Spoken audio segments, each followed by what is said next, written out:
Hi guys, welcome back. What if the world's first civilization, the one that built cities' laws and writing, also had a hidden story about same-sex love? In ancient Mesopotamia, clay tablets mention temple servants and priests who lived outside the usual roles of man and woman. Myths speak of gods who loved their own gender, like Inanna and her chosen men, or Gilgamesh and Enkidu, whose bond was written with deep affection.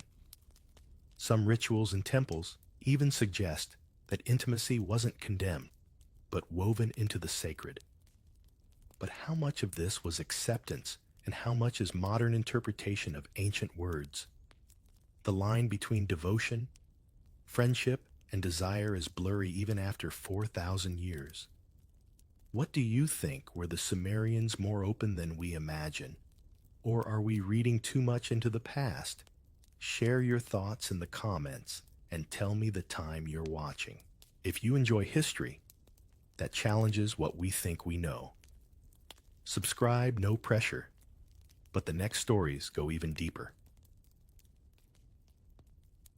You stand at the edge of something enormous: stone, silence, and heat. The wind carries dust from a ziggurat so tall it could almost scrape the sky. And for a moment you forget you're in the world's first city. Here, under the shadow of these temples, everything begins writing law beer. And a quiet, complicated idea of love that history rarely talks about. That's your hook. Because tonight, you're not walking through Mesopotamia as a scholar with a notebook. You're slipping into it as an observer of whispers, those that hum beneath the noise of markets between prayers, to gods who love like humans and humans who sometimes loved like gods. You walk through Uruk, where the air smells like baked clay and date wine. Streets coil between mud brick houses, and every wall seems to sweat under the sun. Men call to each other across alleys. Merchants argue over grain prices, and temple servants sweep the dust from courtyards lined with offerings. Figs, honey, incense. Somewhere beyond the great temple of Inanna gleams layered like a wedding cake of limestone and devotion. You'd think this world, 4,000 years before your own, would feel primitive. Yet strangely, it's alive, with ideas about desire, gender, and divinity that are far more fluid than most modern societies would dare to admit. People here don't divide themselves by labels the way you do. There's no parade, no flag, no debate about who belongs where. Instead, everything, identity, love, body, spirit, is woven into a single tapestry of fate. The gods decide much of it, but not all. If you were born male and served the goddess Inanna, you might sing in her temple, dressed in silk and kohl, your voice echoing between pillars as you danced in ecstatic worship. The people watching wouldn't call you strange, they'd call you sacred. You pass a group of laborers hauling clay tablets. One of them, his chest slick with sweat, laughs when another brushes dirt from his shoulder a little too gently. It's a fleeting gesture, almost invisible, but it says everything. In a world obsessed with the favor of gods, human touch still matters. That brush of fingers could mean affection or friendship or a promise neither of them dares to name. The temple bells ring their sound deep and metallic. You follow the crowd up a ramp to the ziggurat summit.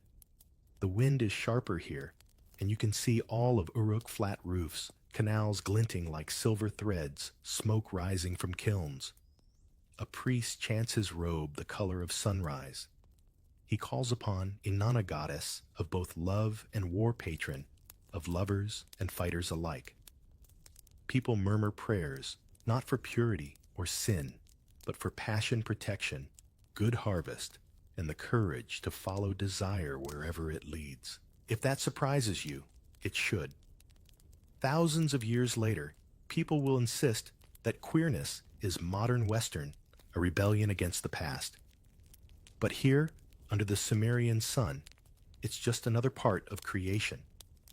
The same clay that shapes a man's body shapes the heart that yearns.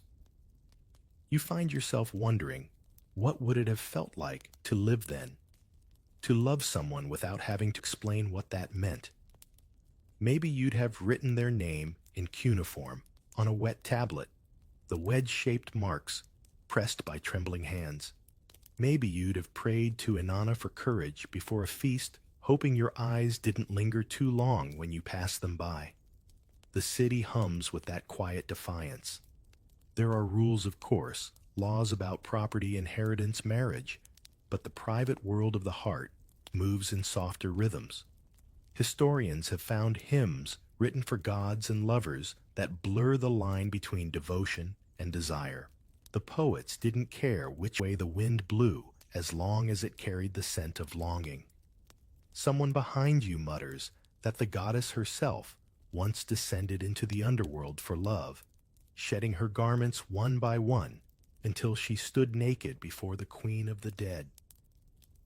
That story, like the heat, lingers. Inanna is not a goddess of moderation. She's the divine embodiment of chaos, sensuality, and power. And when your gods can transform between male and female, when they can love fiercely across every boundary, what does that teach you about the humans who worship them? Down below, musicians begin to play the sound of lyres, flutes, and drums, rolling through the streets like warm honey. Lovers meet under torchlight. You can't tell who's married, who's faithful, who's free, because here the city doesn't draw its lines the way later civilizations will. It's messy, real human. And somehow it makes sense. If you could step into a tavern tonight, you'd hear laughter spilling from clay mugs, jokes traded between workers, merchants, and temple singers. One might lean too close, the other might not pull away. That's the thing about ancient Mesopotamia. It never gives you the neat moral boxes you crave. It just gives you people. And as you leave the ziggurat, following the smell of roasting lamb and beer, you realize this civilization, often called the cradle of humanity, was also the cradle of complexity. In its dust lies not just the birth of writing law and kingship, but the oldest truth of all: the heart has always wanted what it wants. You wake before dawn, the air still heavy with smell of incense and burnt oil. The city hasn't yet begun to stir. Only the temple courtyards whisper, filled with the distant sound of chanting. You follow it down a narrow alley where the mud bricks are cool and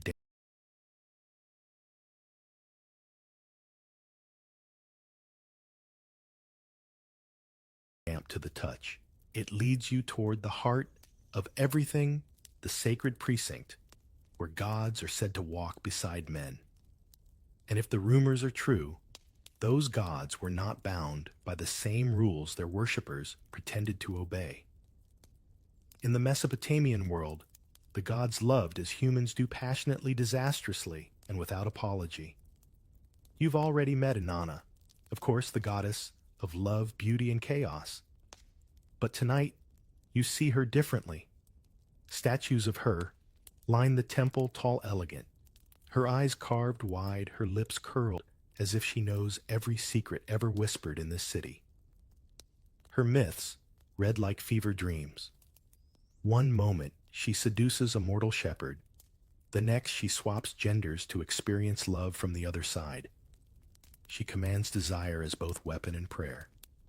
It's little wonder her priests spoke of her not as a distant deity, but as a mirror of human longing. Inanna's lover, Dumuzi, wasn't just her partner. He was her reflection in the mortal world. When she descends into the underworld, he takes her place in heaven. And when he dies, she mourns him with such ferocity that the earth itself stops producing grain. Yet in some hymns, Inanna's affection shifts fluidly toward female figures, even her own priestesses. The texts don't judge. They simply describe what is. That's what fascinates you most. These people didn't moralize love. They mythologized it. A priest walks past you, his face painted with pale clay, a golden fringe hanging from his robe. He's humming the opening lines of a hymn. She changes the heart of man to woman, the heart of woman to man. He's talking about Inanna, again her power to blur, to transform. To those living in Uruk, this wasn't shocking. It was divine proof that the boundaries of gender and desire were not barriers, but bridges. You pause by a mural, showing another divine drama, the god Enki drunk on sacred beer, gifting Inanna the me, the laws and cultural foundations of civilization. The story goes that she charms him with wit and beauty, then sails away with the symbols of power. It's more than myth, it's commentary. Inanna is not passive. She doesn't belong to anyone. She claims she conquers she loves, and in doing so, she gives permission for mortals to be bold in their own ways. When scribes copied these myths, they carved them into wet clay with a stylus that looked almost like a nail. Each wedge, each line was a heartbeat. You picture one of them, a young man, maybe sitting cross-legged in the scribe school courtyard. He writes of gods who kiss, who cry, who cross the boundaries of flesh and fate. Maybe he feels something stir inside him as he presses the stylus into the clay. Maybe that's the point. It's easy to assume ancient religion was all sacrifice and fear, but Mesopotamian spirituality was oddly intimate. When they worshipped, they didn't just honor the divine, they participated in it. If a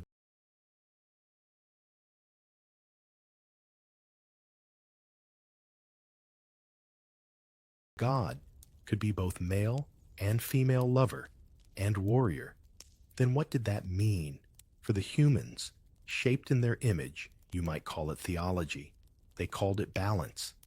And let's be honest, humans have always needed stories that give them permission to feel what society doesn't.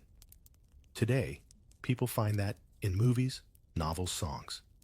Back then, they found it in myths, carved in clay. You can almost imagine someone whispering, "If Inanna can love whomever she wishes, why can't I?" But not every god shared her openness. Some, like Enlil or Utu, represented order and judgment. They valued stability, the opposite of Inanna's wild heart. Their temples stood in austere contrast, ruled by priests who demanded obedience. And yet those same priests still recited hymns that spoke of divine unions beyond the mortal norm. The tension was always there, the need to appear proper in daylight, and the yearning to break boundaries in darkness. You step into a side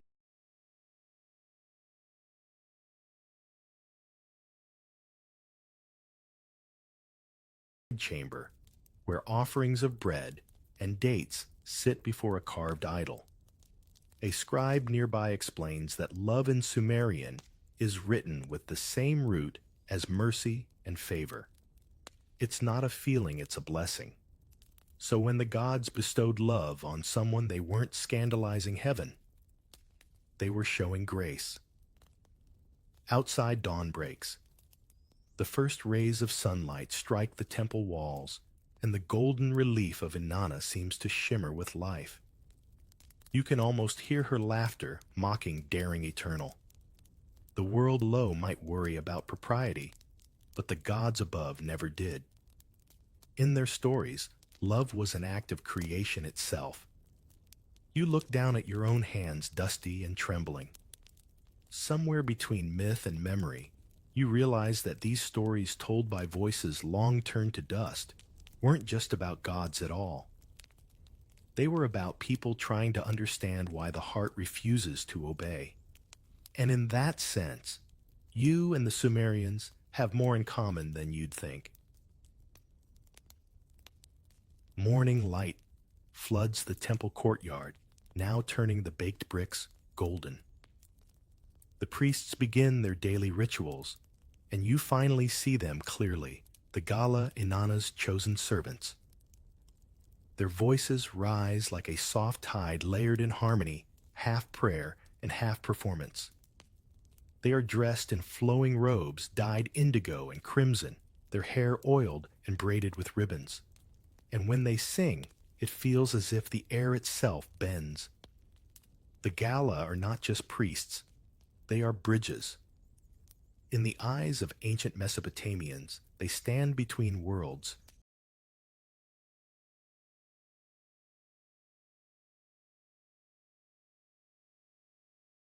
between male and female human, and divine sacred and profane. Many were born male, but took on feminine speech clothing and gesture as acts of devotion to Inanna. Some were eunuchs, castrated not as punishment, but as transformation. Their new bodies, freed from the expectations of ordinary men, made them vessels of divine power. You watch one of them pour honeyed wine over a small altar. He sways to the rhythm of his own chant, his bracelets clinking with every movement. People watch him with reverence, not judgment. To them, this performance isn't strange, it's sacred theater. The Gala speak to the goddess in a secret tongue called Emisal, a dialect reserved for women and divine beings. It's the same dialect Inanna herself would use if she descended to the temple. And when they sing her hymns, they don't just praise her, they become her. There's something mesmerizing about it. The sound is high and trembling, almost like the wail of a flute. One hymn preserved on a clay tablet reads, "I am the servant who weeps for the goddess. My tears are her tears, my joy, her joy." You imagine hearing that echo through the streets at night, and suddenly the ancient world feels closer, less distant, more human. It's easy to overlook what's happening here. A society from nearly 5 millennia ago giving public respect to those who live outside traditional gender norms. Inanna's cult doesn't just tolerate them, it needs them. Without the Gala, her ceremonies would lose their rhythm, her myths, their voice. Their existence itself is a form of theology. Love and divinity are not confined to one shape. You remember something a modern historian once said. In Sumer, the sacred third gender was not a secret, it was a vocation. And it makes sense.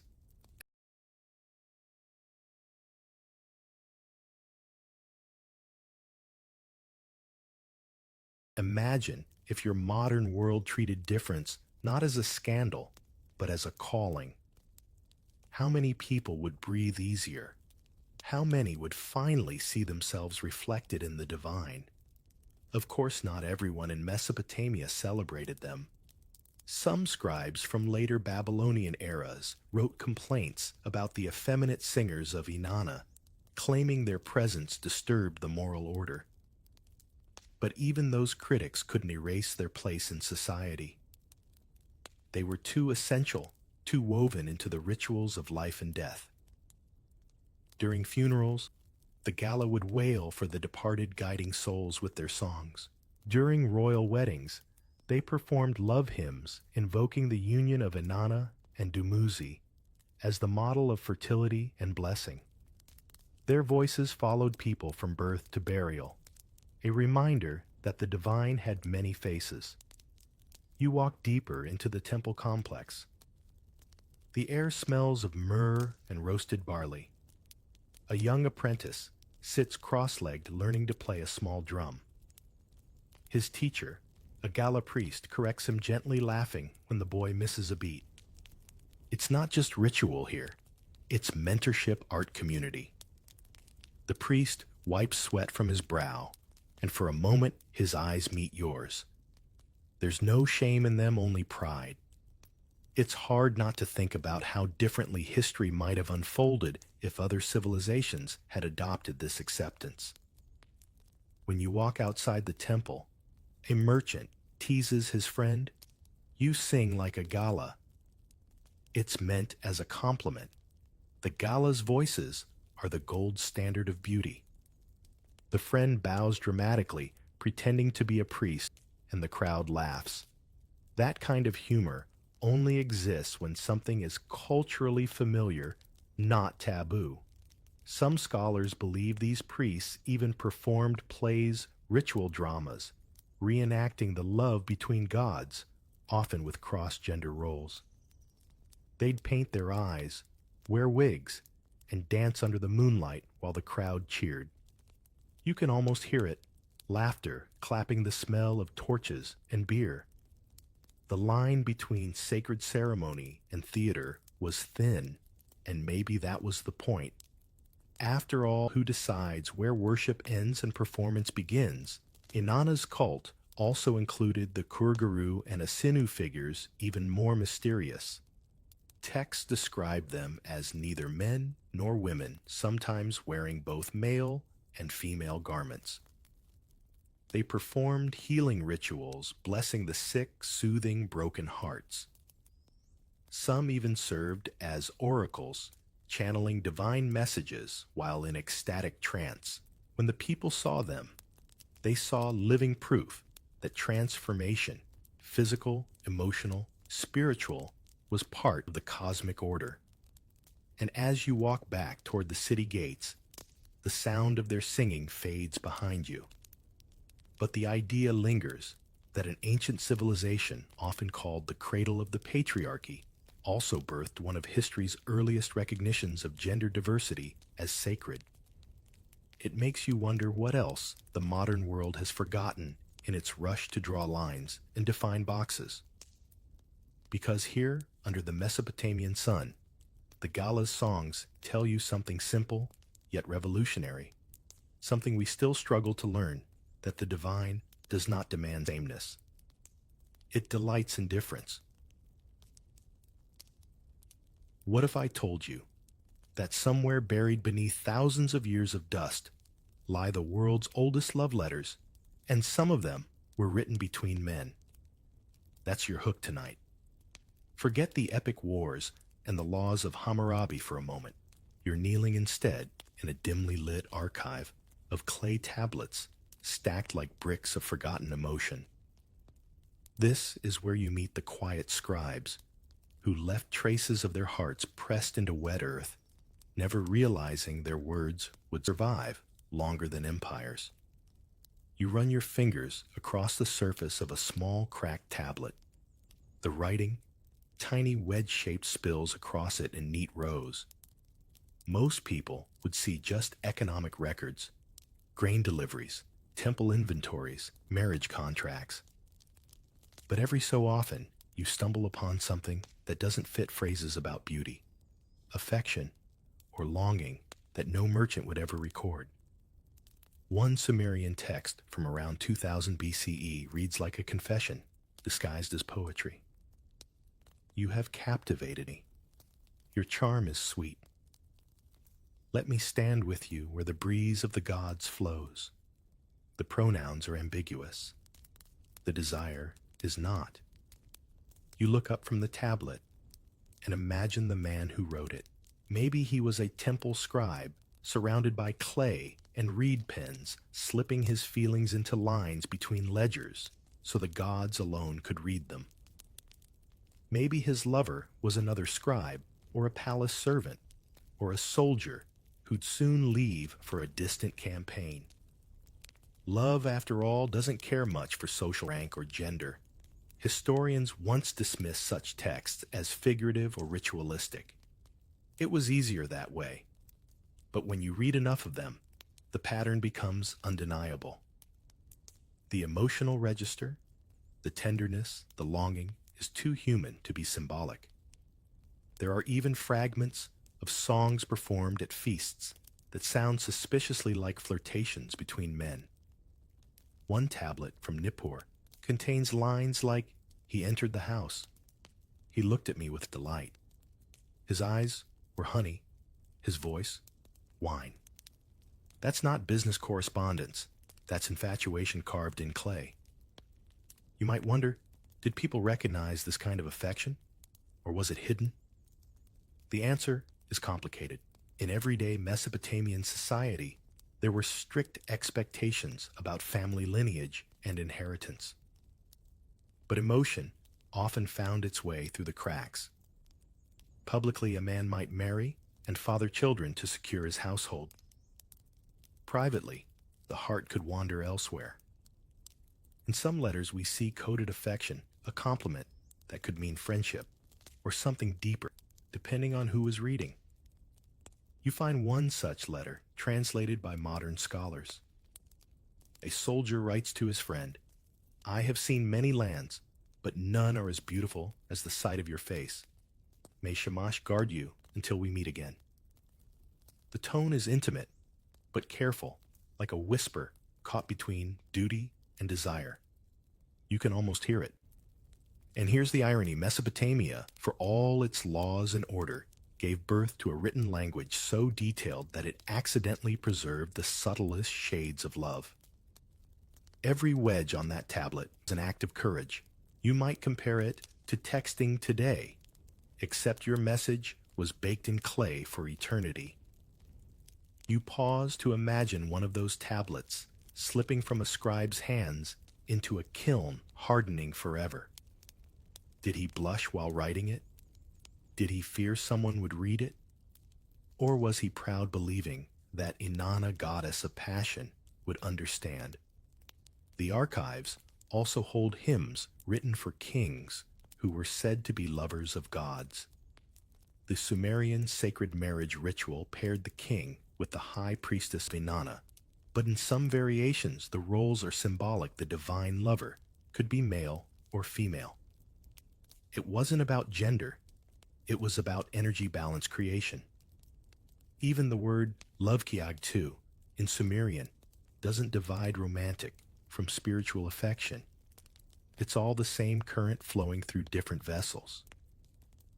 At this point, you might laugh softly and think, so the first civilization invented both accounting and romantic subtext. Pretty much. You can picture two scribes working late into the night, the oil lamp flickering low, their hands brushing as they exchange tablets. One pretends to correct the other's handwriting, but both know what's really happening. Maybe that's why the love survives. It hides in plain sight. Centuries later, Babylonian poets would continue the tradition. In fragments of Akkadian verse, men praise each other's beauty in language nearly identical to that used for women. His face shines brighter than the god Utu, one text says. These aren't isolated accidents. They're echoes of a cultural comfort with affection that modern readers often underestimate. And isn't that strangely comforting? That the same civilization that built empires, measured the stars, and calculated taxes also found time to write about butterflies in the stomach. You'd think that in a world so harsh, floods, wars, famines, people wouldn't have room for tenderness. But maybe that's exactly why they wrote it down. You leave the archive with clay dust on your fingertips.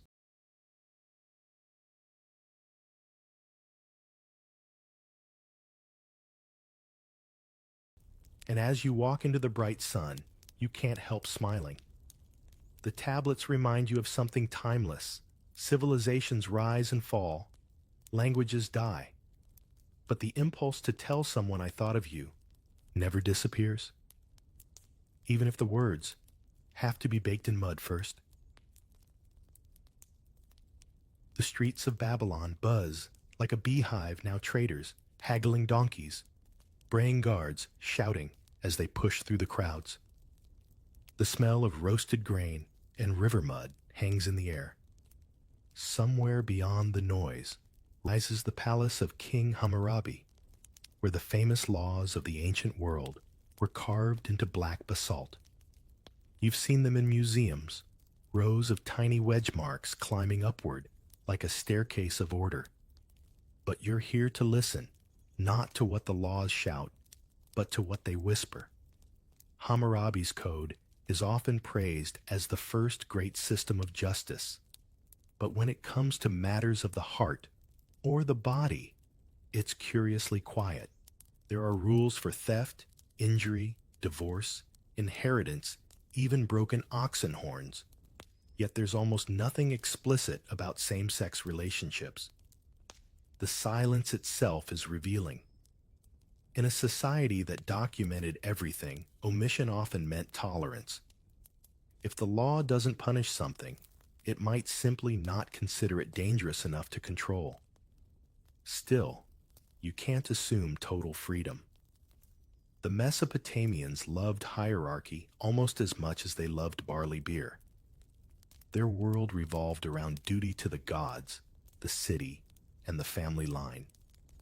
So while a temple singer or a royal courtier might express same-sex affection without fear, a nobleman could still face social gossip if it challenged his role as father and provider. But gossip isn't law, and that distinction matters.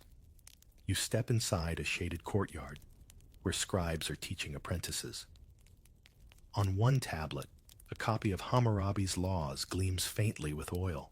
The teacher points to a section concerning temple hierarchal sacred servants who sometimes performed ritual acts of intimacy as offerings to the gods. He explains that these acts were not seen as sinful or shameful. They were part of the spiritual economy. Inanna's temples in particular blurred the lines between devotion and desire. You realize the law never tries to erase that, it just acknowledges that not everyone serves the gods in the same way. Later law codes, like those of the Assyrians, do start to mention male-male relations, but in telling ways. A Middle Assyrian tablet warns that if one man forces another of equal status, he shall be punished. Yet if the act is consensual, or if it involves temple attendants or slaves, the laws fall silent again. To modern ears, it sounds inconsistent, but to the ancients, it was about order, not morality. The offense wasn't love, it was disrupting hierarchy. You lean against a column, watching the scribes argue. One insists that these codes prove Mesopotamia condemned same-sex acts. Another shakes his head. No, he says they only condemned humiliation. He's right. In many ancient societies, social rank dictated who held power and intimacy. A citizen losing status through submission was concern, not the act itself. It's messy, yes, but it reveals something deeply human. People will always invent reasons to justify what they already fear. Outside, the sound of hammers rings through the streets as artisans carve new copies of the code. You notice that the tablet itself begins with an image of Hammurabi receiving authority from the god Shamash, the god of justice depicted as radiant and calm. Below that divine meeting, the words cascade downward, binding every farmer, merchant, and king under the same cosmic order. You can't help but think, for a civilization that worshipped balance and reciprocity, perhaps they believed even love had its laws of symmetry. Still, that silence, so deliberate, so heavy, feels almost modern.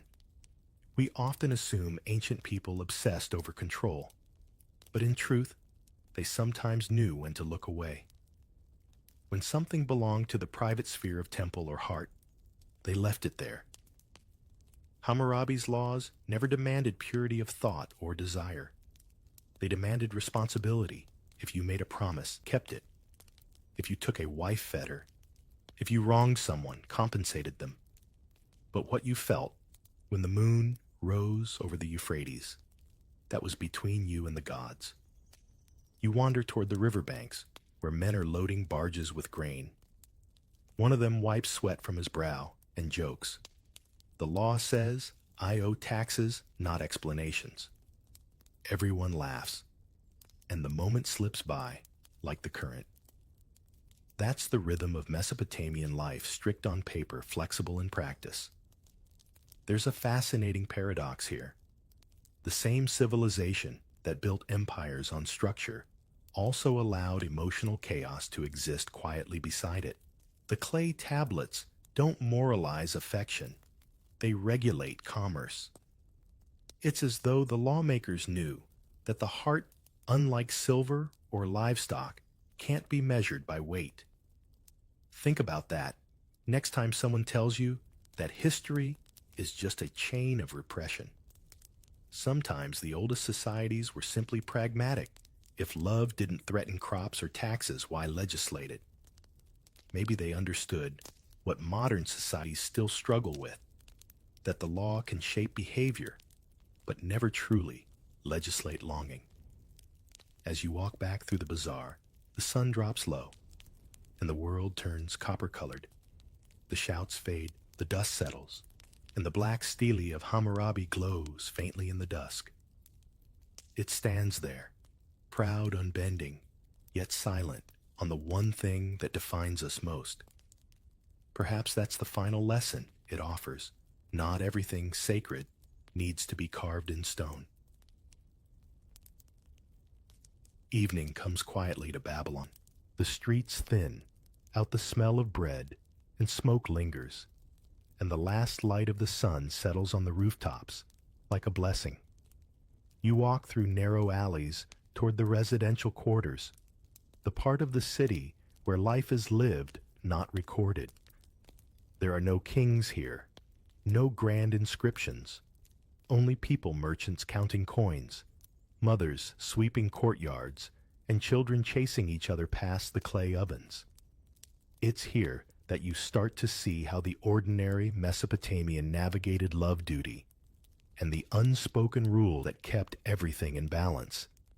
The household was sacred, almost its own tiny universe. Every man was expected to build one, fill it with children, and maintain its stability like a small kingdom. Marriage in this world wasn't about romance. It was about alliances, property, and survival.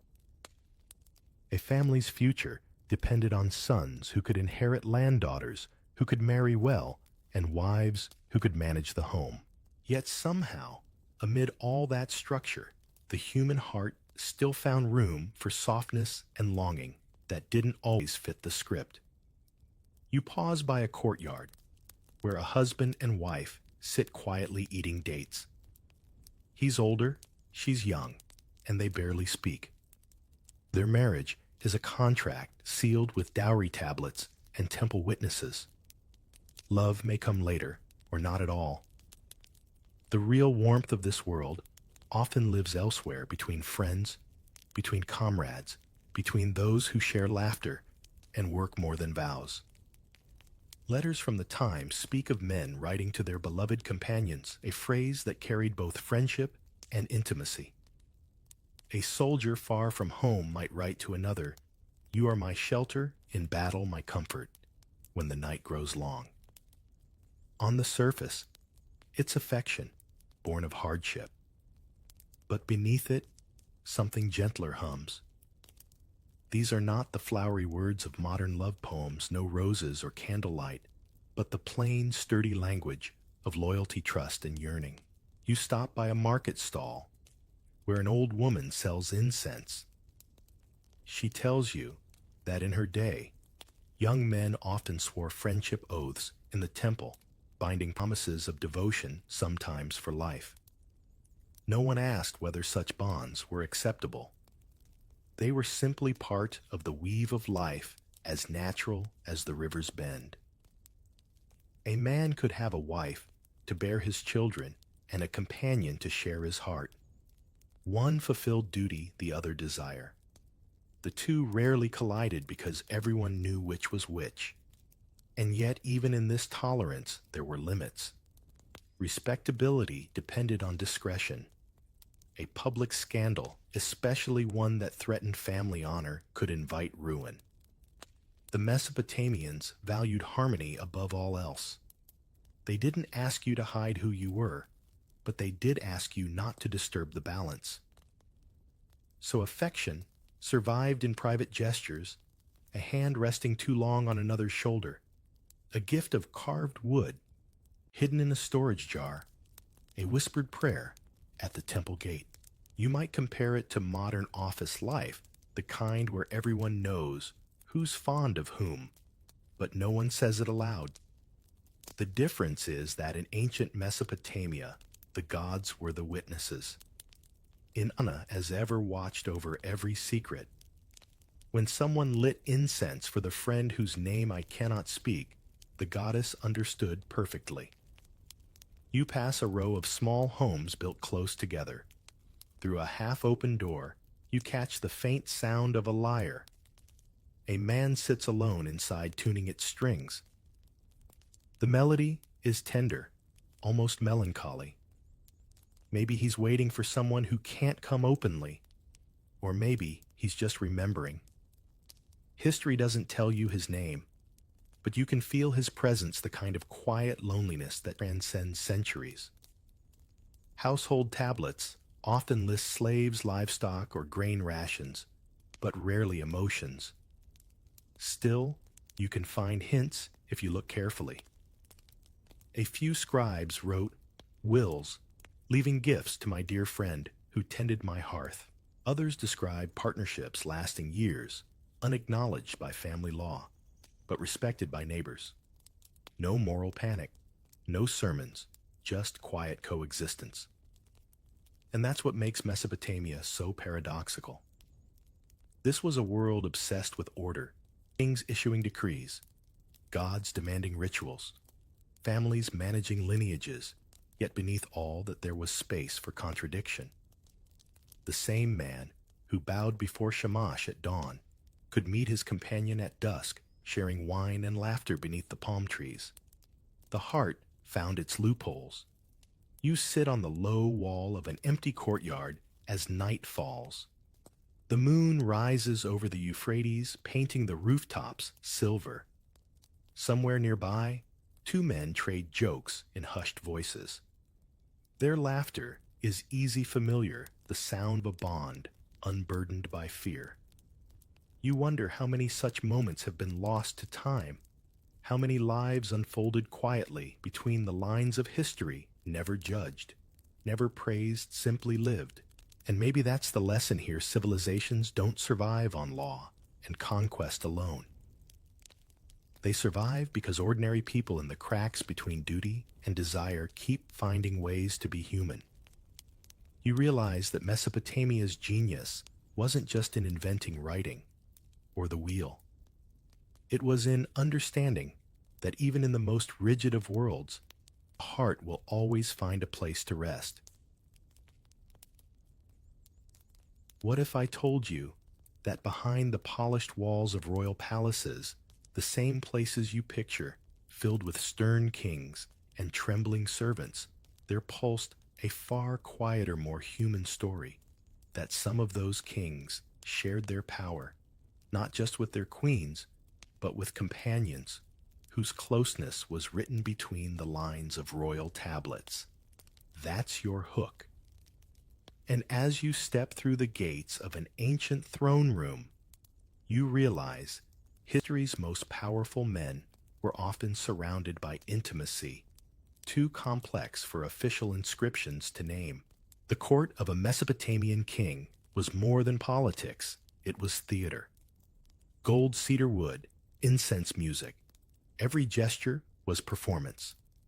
Yet behind that spectacle moved the real players: scribes, advisors, cupbearers, bodyguards. They weren't just employees. They were confidants, sometimes closer than family. Power in this world was personal, and trust was everything. Imagine ruling a city of tens of thousands, one flood, one revolt, one fever, away from collapse. Who would you lean on when your empire's weight pressed hardest? In the royal archives of Mari archaeologists found letters that peel back that mask of formality. King Zimri-Lim wrote to one of his generals, "You are my heart. Without you, I cannot sit on my throne." That's not bureaucratic flattery, that's vulnerability. Historians debate whether it's metaphor or affection, but if you read enough of these letters, you start to feel a pattern. Language of loyalty and the language of love often sound identical when survival depends on trust. Then there's the famous King Gilgamesh of Uruk, the the semi-mythical ruler immortalized in the world's first great epic. His friendship with Enkidu is described as a bond stronger than the clasp of a woman. When Enkidu dies, Gilgamesh collapses in grief, so consuming it drives him to seek immortality. For centuries, scholars treated it as symbolism. But perhaps that's the point.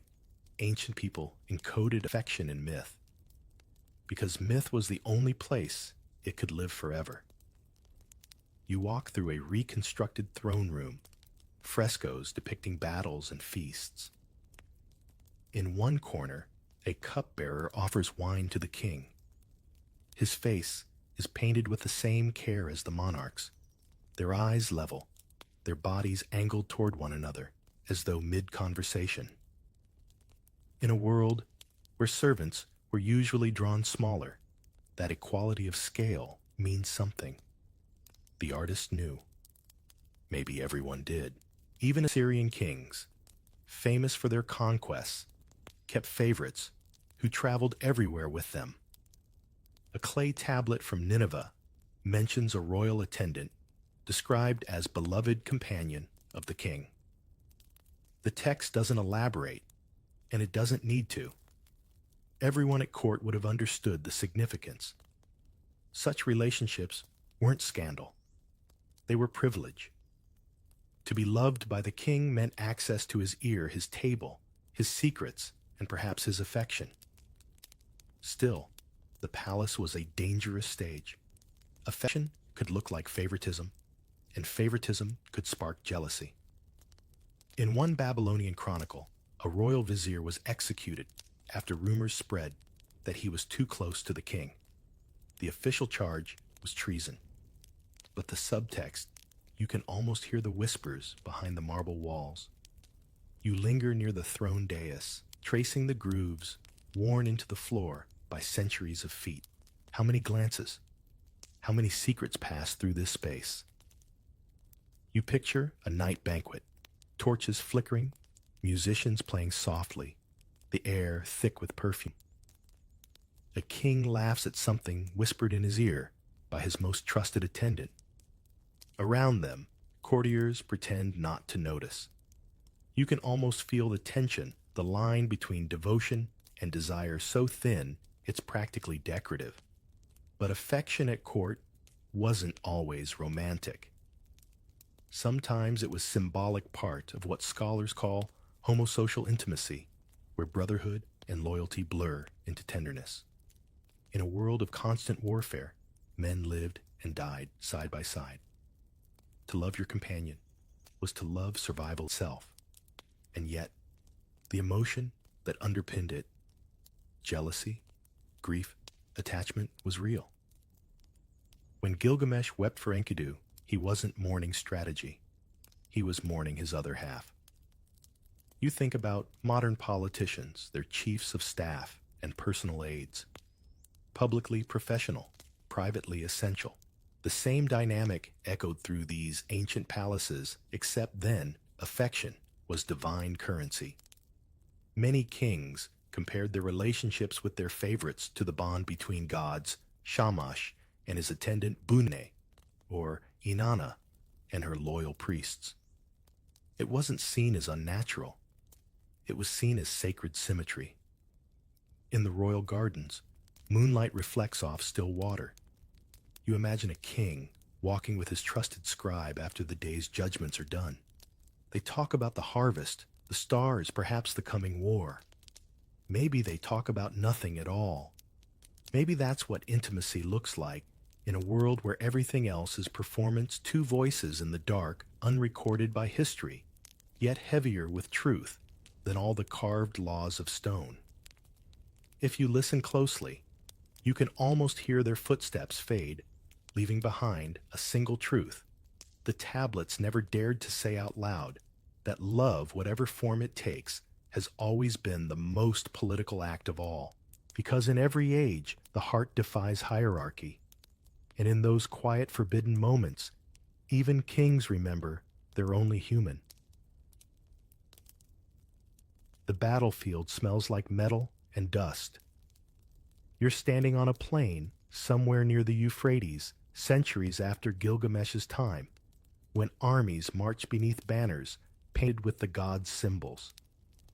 The sun beats down on bronze helmets, and the sound of marching feet turns the earth into thunder.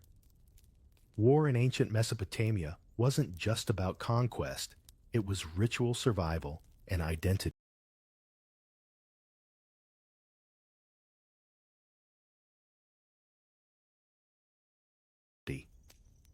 Yet in the middle of all that violence, something startlingly human persisted: the bond between warriors, a loyalty that went far beyond command or rank. Imagine it. Two men fighting side by side, sharing bread, tending wounds. In their world, that bond is sacred. When you sleep in the same trenches and carry each other across rivers swollen with floodwater, friendship doesn't feel like friendship anymore. It feels like destiny. Babylonian soldiers swore oaths, not just to their king, but to each other. They called it Akadu Lamadu, the bond of comradeship. To break it was unthinkable. You walk among tents scattered near the riverbank. Men sit, sharpening their spears, laughing quietly, sharing figs and stories. It looks ordinary, but the air hums with something deeper. Across history, this same closeness will appear again and again: the sacred band of Thebes, samurai companions, medieval knights. But here in Mesopotamia, it's older, raw, unfiltered, woven into the rhythm of life. A scribe once wrote that the god and patron of war chose his most faithful followers not for strength, but for loyalty unto the marrow. That phrase shows up later in love poetry, too, blurring the line between devotion and desire. You can't help but think the soldiers understood that better than anyone. As dusk falls, the army forms a circle around a small fire. Their commander, a grizzled veteran, speaks of courage, of dying well, of standing firm. But when he finishes, the men clasp hands in silence. One presses his forehead to another's shoulder before walking away. It's a gesture that doesn't belong to orders or discipline. It belongs to affection. You see it repeated again and again, wordless but unmistakable.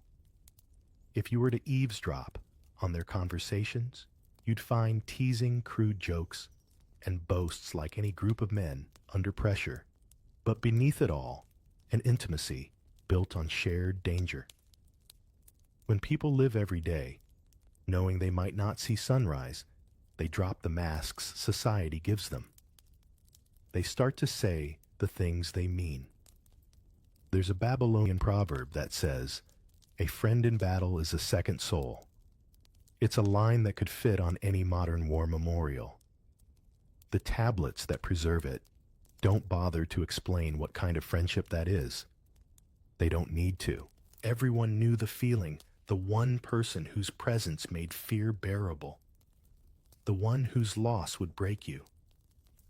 You sit by a dying fire now, listening to the hum of cicadas. Across the camp, two soldiers share a water skin, their shoulders brushing. It's nothing theatrical, just the quiet gravity of trust. In another world, maybe they'd be poets, lovers, farmers. Here, they're brothers in arms, and that's enough. Later, after the battle, when the wounded return to camp, you notice how they care for each other. One soldier lifts another's head to give him water, his hands trembling. He murmurs something soft, almost a prayer.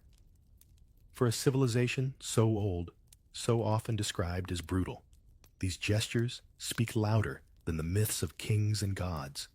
Compassion is their rebellion. You can almost picture Inanna herself watching from the stars, the goddess of love and war, smiling at the irony. She was worshipped by soldiers as much as by lovers. Her hymns describe passion and violence as two sides of the same flame.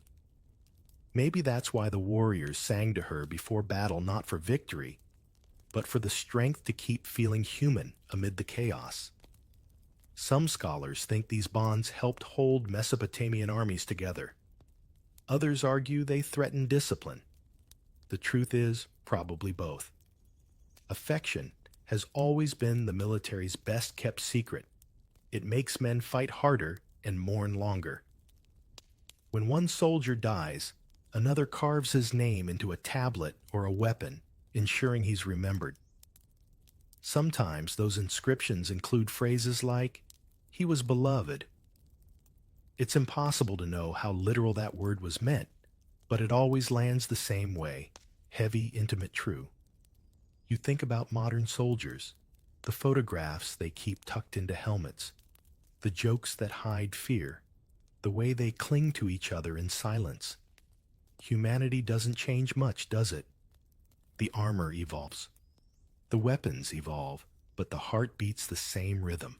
Even now, when you see an ancient burial, where two warriors lie side by side, their hands turned inward as if they once touched you, realize this isn't coincidence, it's memory. The battlefield fades into dusk again, torches flickering in the wind. Somewhere, a lone flute begins to play a haunting melody for those who won't return.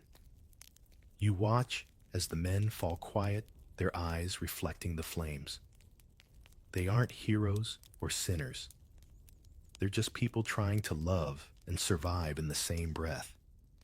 And maybe that's what Inanna always intended when she gave humanity both desire and courage, that one would make life beautiful and the other would make it worth fighting for. The wind shifts. You can taste the dust of centuries moving. The ziggurats are crumbling now, and new empires rise on their ruins. Assyrians, Babylonians, Persians, each one claiming the favor of heaven, each one rewriting the same stories in a slightly different tongue. And somewhere in that rewriting, the gods begin to change. Their faces harden, their desires narrow. The laughter of Inanna, the goddess who once danced between genders, starts to fade into something less forgiving. You feel the temperature of history drop. It's the 6th century BCE. The old Sumerian hymns are still sung, but faintly like echoes through stone. A new spiritual current is sweeping across Mesopotamia's Zoroastrian dualism, Persian imperial order, and later, the rigid moral codes that will trickle down through Judaism, Christianity, and Islam. The old fluidity begins to clot. Where once the gods could love anyone, now they demand boundaries. You walk through what's left of a temple precinct. The frescoes have been repainted. Inanna's face is still there, but her eyes are sterner, her smile gone. A priest explains that she is now more goddess of fertility than of chaos. The world must be pure, he says, not unkindly, but with the weariness of some repeating a new truth that hasn't yet found its heart. You nod, but the word pure catches in your throat. Purity, after all, is just another word for fear dressed as holiness. You pass a row of tablets written in later Akkadian. Some of them rewrite the old myths entirely. In one, Inanna no longer descends for passion, but to prove obedience. In another, her once fluid priests are described as those who must not enter the sanctuary. You stare at the clay, wondering when exactly the divine stopped reflecting the people and started policing them. It didn't happen overnight. Change never does. But as new rulers imported new gods and new moral systems, the celebration of diversity that had once filled Mesopotamian temples began to look suspicious. The Gala priests faded from public life, reduced to entertainers, or mocked as remnants of old superstition. The poetry of love between men was copied less and less. The laughter at the temple feasts grew quieter. You stand by the river as night falls, watch fishermen cast nets under a red sky. One of them hums a tune that sounds ancient, maybe older than he realizes. It's the melody of a hymn once dedicated to Inanna, now stripped of its goddess, surviving only as folk song. You can almost hear the ghost of her voice in it. The people might forget her stories, but they keep her rhythm. Empires always come with amnesia. The Persians brought fire altars, the Greeks brought reason, the Romans brought law, and later faiths brought salvation. Each wave promised order and left less room for ambiguity. The irony is cruel. The same region that once birthed the idea of divine fluidity becomes the crucible of moral rigidity. By the time later prophets preach across these deserts, the notion that a god could love across gender is unthinkable. What was once sacred has been recast as sin. You stop by a marketplace where merchants sell old relics, broken idols, cracked figurines. One catches your eye, a small terracotta figure, androgynous, one hand on the chest, one raised skyward. The seller shrugs. It's from the old times, he says. You buy it anyway. You hold it in your palm, feeling the faint warmth of the day still trapped in the clay. Whoever made it, you think, must have believed in a world where the divine could still be everything at once. And yet, even in the midst of repression, the old spirit never fully dies. You find fragments of songs, half-erased prayers, marginal notes written by lonely scribes. The goddess knows the heart. Simple, defiant words, tiny sparks against the gathering darkness. The heart keeps speaking, even when it's forbidden to. In a way, it's almost poetic. The civilization that invented writing eventually learns to censor itself, but the clay remembers.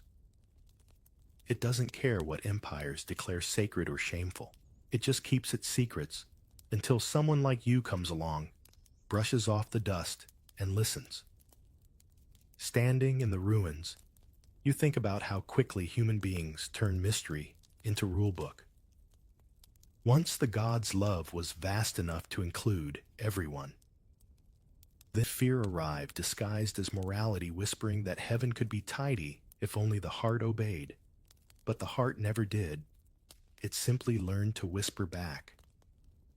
The wind picks up again, and you catch the faintest scent of myrrh, impossible this far from any living temple. Maybe it's just memory. Or maybe something older still lingers here, the echo of a goddess who refuses to be forgotten.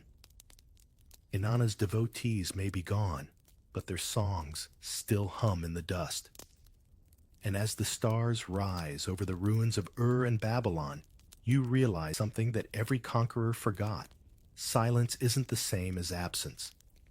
Even when the gods turned their faces away, love never stopped looking back. What if I told you that everything we know about ancient Mesopotamia, the empires, the laws, the wars, was only half the story, and that the other half still breathes under our feet? You stand among the ruins, now beneath the same stars that watched the first city rise, and the silence feels alive. Somewhere below, buried beneath layers of clay and time, the faint pulse of human connection still beats.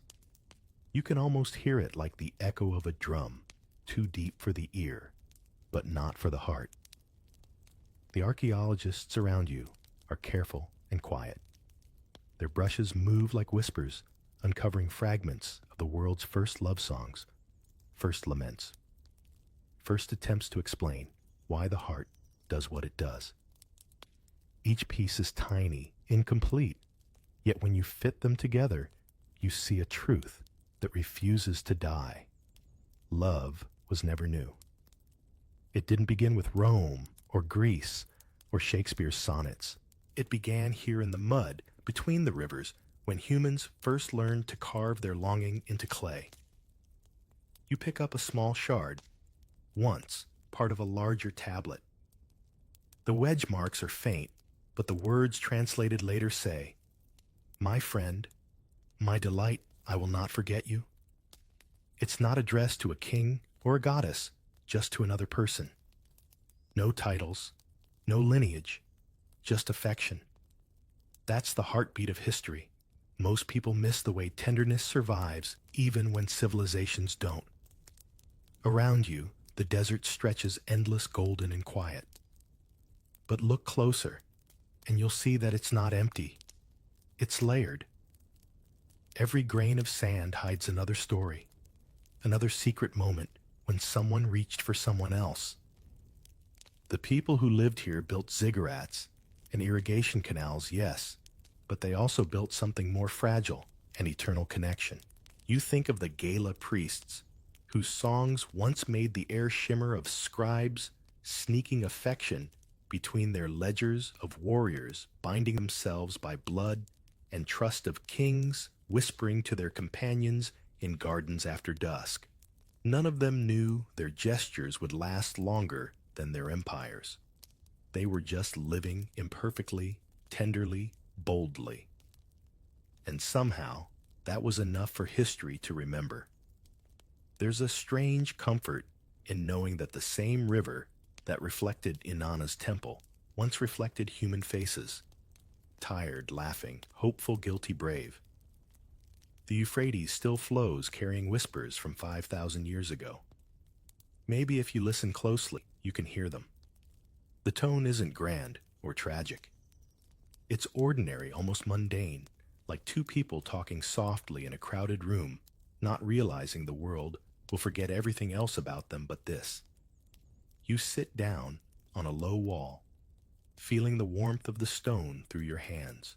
The stars above look just as they did to the Sumerians, and for a fleeting moment you share the same sky, the same questions. How do you hold on to someone in a world that never stops changing? How do you love when power and fear try to define what love is allowed to look like? Somewhere in the darkness, a jackal howls. It sounds almost like laughter. You can't help smiling. History has a sense of humor. It hides the most human truths in the driest of records. We dig through laws, hymns, and tax receipts only to find what we were really looking for. All along, proof that we have always been this way. Complicated, brave, soft-hearted, even when pretending not to be. And when you think about the long arc of it, the ziggurats turned to dust, the language is dead, the gods renamed you. Realize that the one thing Mesopotamia never truly lost was its humanity. The temples may have fallen silent, but the clay tablets still whisper the same message again and again, that love, however forbidden or forgotten, always finds a way to leave its mark. You stand and brush the dust from your hands. The night is cool, the kind of cool that makes every sound feel sharper. For a moment, the ruins don't look dead. They look alive, as if lit from within by the memories of everyone who ever dared to feel something the world told them not to. You almost expect to see a figure in the distance, a priest in indigo robes, or a scribe holding a tablet close to his chest, or a goddess smiling through the dark. And then just as suddenly, they're gone. Only the wind remains moving softly through the reeds, carrying fragments of old songs. Maybe they're prayers. Maybe they're just echoes. But as you turn to leave, you find yourself whispering back because some part of you understands what began under the shadow of the ziggurats never truly ended. It's still here, alive in every unspoken glance, every hidden word, every quiet act of defiance that says even now the heart remembers. In the end, love in ancient Mesopotamia wasn't rebellion, it was reflection, mirroring gods who loved without shame or boundary. Yet where divinity met desire, a darker truth awaited. Beneath the incense and hymns of the temples, another secret thrived, one where faith, flesh, and power intertwined. The dark truth of sacred prostitution in Mesopotamia. What if the holiest place in the world's first city wasn't silent at all, but whispered, laughed, bargained, and sighed beneath the smell of incense and sweat? You walk through the ancient streets of Uruk, where the air itself seems heavy with secrets. Clay lamps flicker against the ziggurat sides, and even the walls seem to hum with gossip about the goddess Inanna and her temple women. You can almost hear it: priests chanting, merchants clinking coins, and someone murmuring a prayer that sounds suspiciously like a promise. The ziggurat towers above you, a mountain of sun-baked bricks built to reach the gods. But it's what happens beneath it that catches everyone's attention. The locals call the temple the Iana, the House of Heaven. Outsiders, though, whisper another name: the house where holiness meets hunger. And not the kind of hunger you satisfy with bread. It's the oldest kind, the hunger to be seen, touched, chosen, blessed. You wander closer, stepping over broken pottery and crushed flower garlands. A priest in linen passes by, eyes painted black with coal, carrying a small jar of oil. He doesn't look at you, but you catch a faint smile. Somewhere nearby, a musician strums a lyre, soft and steady, like a heartbeat wrapped in melody. You begin to understand why travelers wrote of this place with both awe and unease. At night, the temple becomes a theater. Torches paint golden halos on the walls. Perfume thickens the air.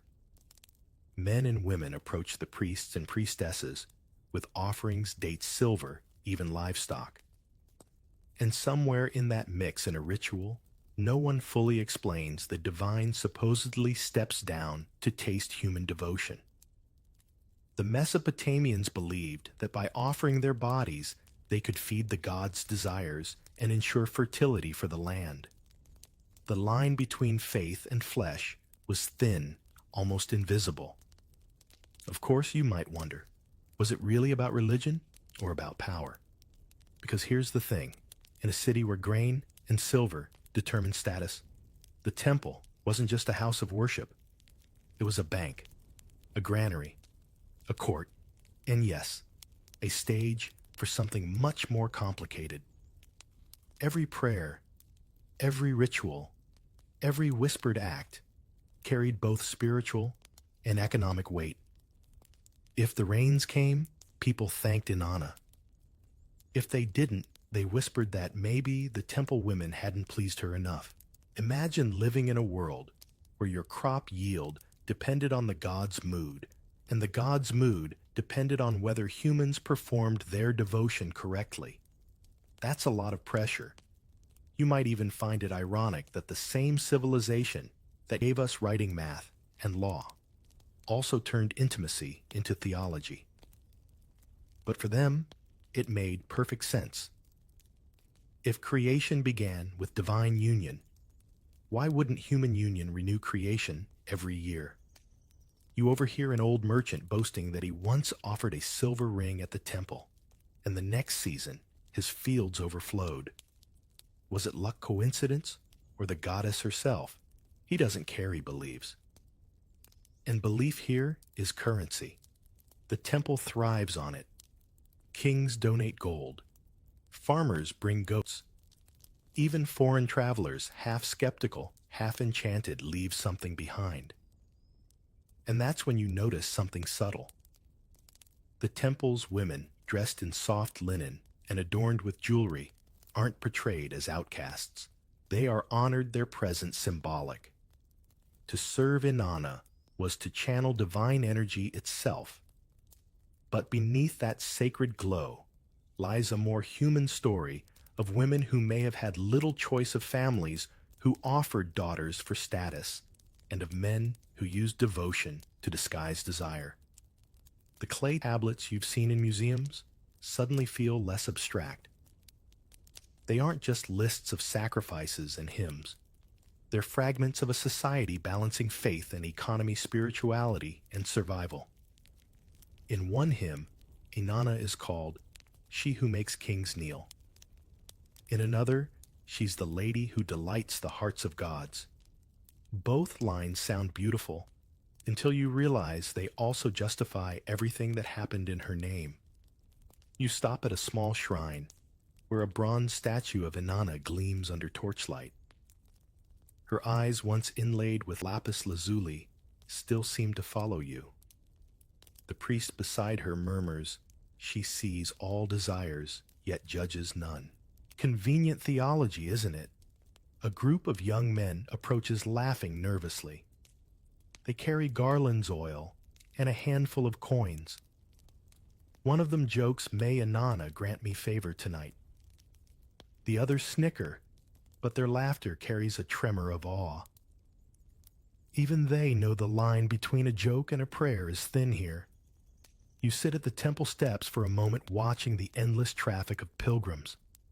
A beggar nearby hums a hymn. A soldier kisses a carved idol before marching off.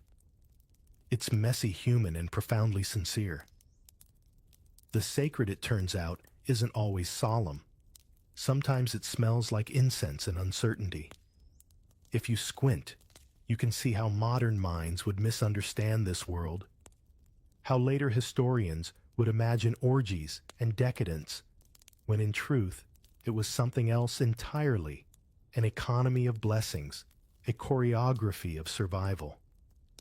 And just as the night deepens over Uruk, you sense that this was never about lust at all. It was about control, wrapped in perfume and prayer, a civilization learning to manage human need by calling it divine duty. You rise, brushing sand from your clothes. The lyre music fades behind you, replaced by the distant rumble of a marketplace waking for morning. And as the sun bleeds over the ziggurat, you realize this isn't just history. It's the beginning of an empire built on the oldest human trade faith for favor. You follow the path that winds upward toward the ziggurat heart, where the goddess Inanna herself supposedly lives. The closer you climb, the more the air changes. It smells of cedar oil, burnt myrrh, and something else you can't quite name, like the sweetness of dried dates mixed with the tension before a storm. At the top stands a shrine, shimmering in gold leaf, flanked by statues of lions. And in the center, Inanna's image, stern, smiling, and somehow both mother and warrior. If gods were Instagram influencers, Inanna would have had the biggest following in Mesopotamia. She wasn't just the goddess of love and fertility. She also ruled over war storms and political drama. Her mythology reads like a cosmic soap opera. She seduces gods, defeats demons, steals sacred objects, and occasionally threatens to overthrow heaven itself. Not exactly the shy, gentle type, but that's what made her irresistible. People didn't come to her for calm. They came for power, passion, transformation. Inanna represented the wild force of creation itself, the raw, unpredictable energy that could both build and destroy civilizations. When she was pleased, crops grew, lovers found each other, and kings prospered. When she wasn't, well, you didn't want to know. You pass a wall carving showing her descent into the underworld, a story so ancient it probably predates writing. According to legend, she went down to visit her sister, Ereshkigal, the queen of the dead. To reach her, Inanna had to pass through 7 gates, removing one piece of clothing or jewelry at each. By the time she arrived, she stood naked and powerless before death itself. The priests tell you this story isn't about modesty, it's about surrender. To be reborn, even a goddess must let go of everything she controls. That story inspired countless rituals in her temples. Some say the priestesses would enact Inanna's journey, shedding garments as symbolic acts of humility before the goddess. But contrary to the Hollywood imagination, these weren't orgies. They were choreographed, ritualized acts. Every movement meant something cosmic, each gesture a metaphor for the planet Venus, which disappeared and reappeared in the sky,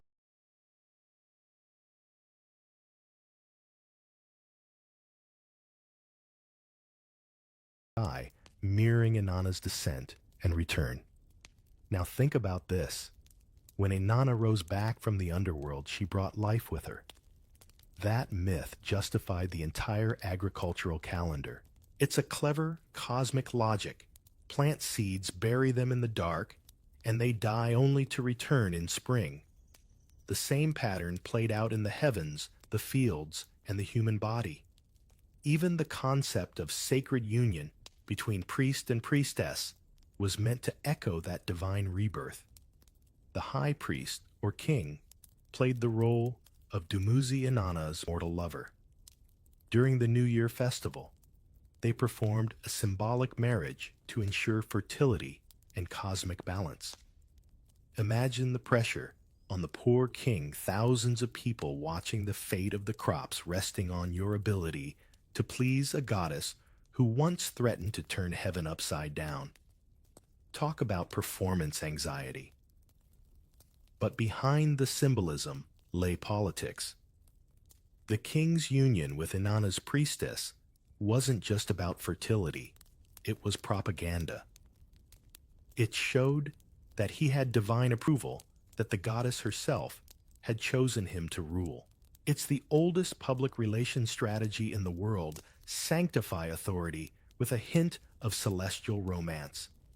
You picture a king like Gilgamesh, real or mythical, it hardly matters, standing before the temple crown, gleaming while the priestess anoints him with oil. The crowd cheers the lyre's play, and the entire city believes the gods have just renewed their world. It's beautiful and manipulative at the same time. And those priestesses, many, were highly educated, fluent in Sumerian hymns, trained in ritual music and astronomy. They weren't merely dancers in divine theater.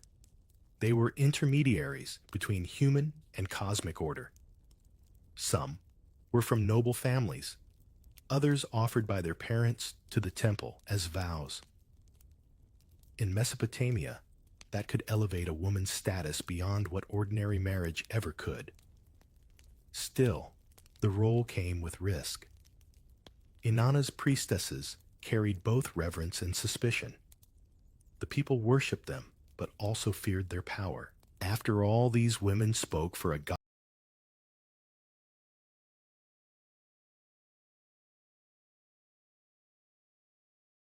goddess who blurred every boundary between man and woman, sacred and sensual, heaven and earth. Even today, you might wonder how comfortable most societies would feel with a deity who embodies both tenderness and destruction in the same breath. You lean on the cool stone wall, thinking how ancient minds didn't separate religion from daily life the way we do. For them, every act, plowing a field, kissing a lover, lighting a lamp, was a reflection of divine patterns. The gods weren't distant. They lived through people's gestures, through the pulse of cities like Uruk. A nearby priest explains that Inanna's temple had 3 inner chambers, one for offerings, one for oracles, and one for the sacred meeting. The last was the most mysterious. Only the high priestess could enter, and only during certain festivals. Inside, it was said, heaven touched earth. Of course, centuries later, foreign conquerors would describe these rituals in scandalous terms, twisting them into tales of debauchery. But those outsiders never understood the symbolism, the idea that union itself was the heartbeat of the cosmos. You can't help but smile at how timeless that is. Modern people still chase connection, still romanticize chemistry, as if it's divine fate. Maybe in some strange way, we're all still worshiping Inanna, scrolling endlessly through modern shrines called dating apps, praying for a match as though the algorithm itself were a god. The names have changed, but the longing hasn't. The priest finishes his chant, the scent of oil thick around you, and you sense what the ancients must have felt, awe mixed with unease. The goddess could bless or break you, make your life bloom or wither. You whisper a small prayer part, respect, part caution. Because in a city that believed desire itself was divine, you never really knew when a glance, a touch, or even a thought might catch the goddess's attention. You step inside the Iana temple, and for a moment the world narrows to the soft glow of torches and the scent of burning cedar. The outer court hums with life merchants laying out baskets of dates, farmers kneeling with grain offerings, and priests moving like clockwork through columns carved with scenes of gods and lovers. The house of heaven, they called it, though it feels more like a living organism than a building. Every sound, a chant, a sigh, a footstep adds to its pulse. The floor is cool beneath your sandals, made of polished stone that reflects the flicker of firelight. You glance upward and see murals telling the story of creation, Inanna, emerging from the heavens holding both a sword and a lotus. You can tell right away this wasn't a place that preached abstinence. Here life in all its forms. Birth, hunger, love, even death was sacred. A priest greets you with a grin that feels both holy and practiced. He gestures toward the altar, where silver bowls overflow with barley figs and small jugs of honeyed wine. The gods eat through us, he says, his voice echoing under the dome. You're not sure whether that's poetry or accounting, because as much as this place smells like sanctity, it also smells like money. You notice scribes sitting by the walls, tablets stacked neatly beside them. They record every transaction, the weight of offerings, the number of livestock, the amount of silver left by visiting traders. It's all business cloaked in incense. The temple wasn't just a spiritual center, it was the city's financial core.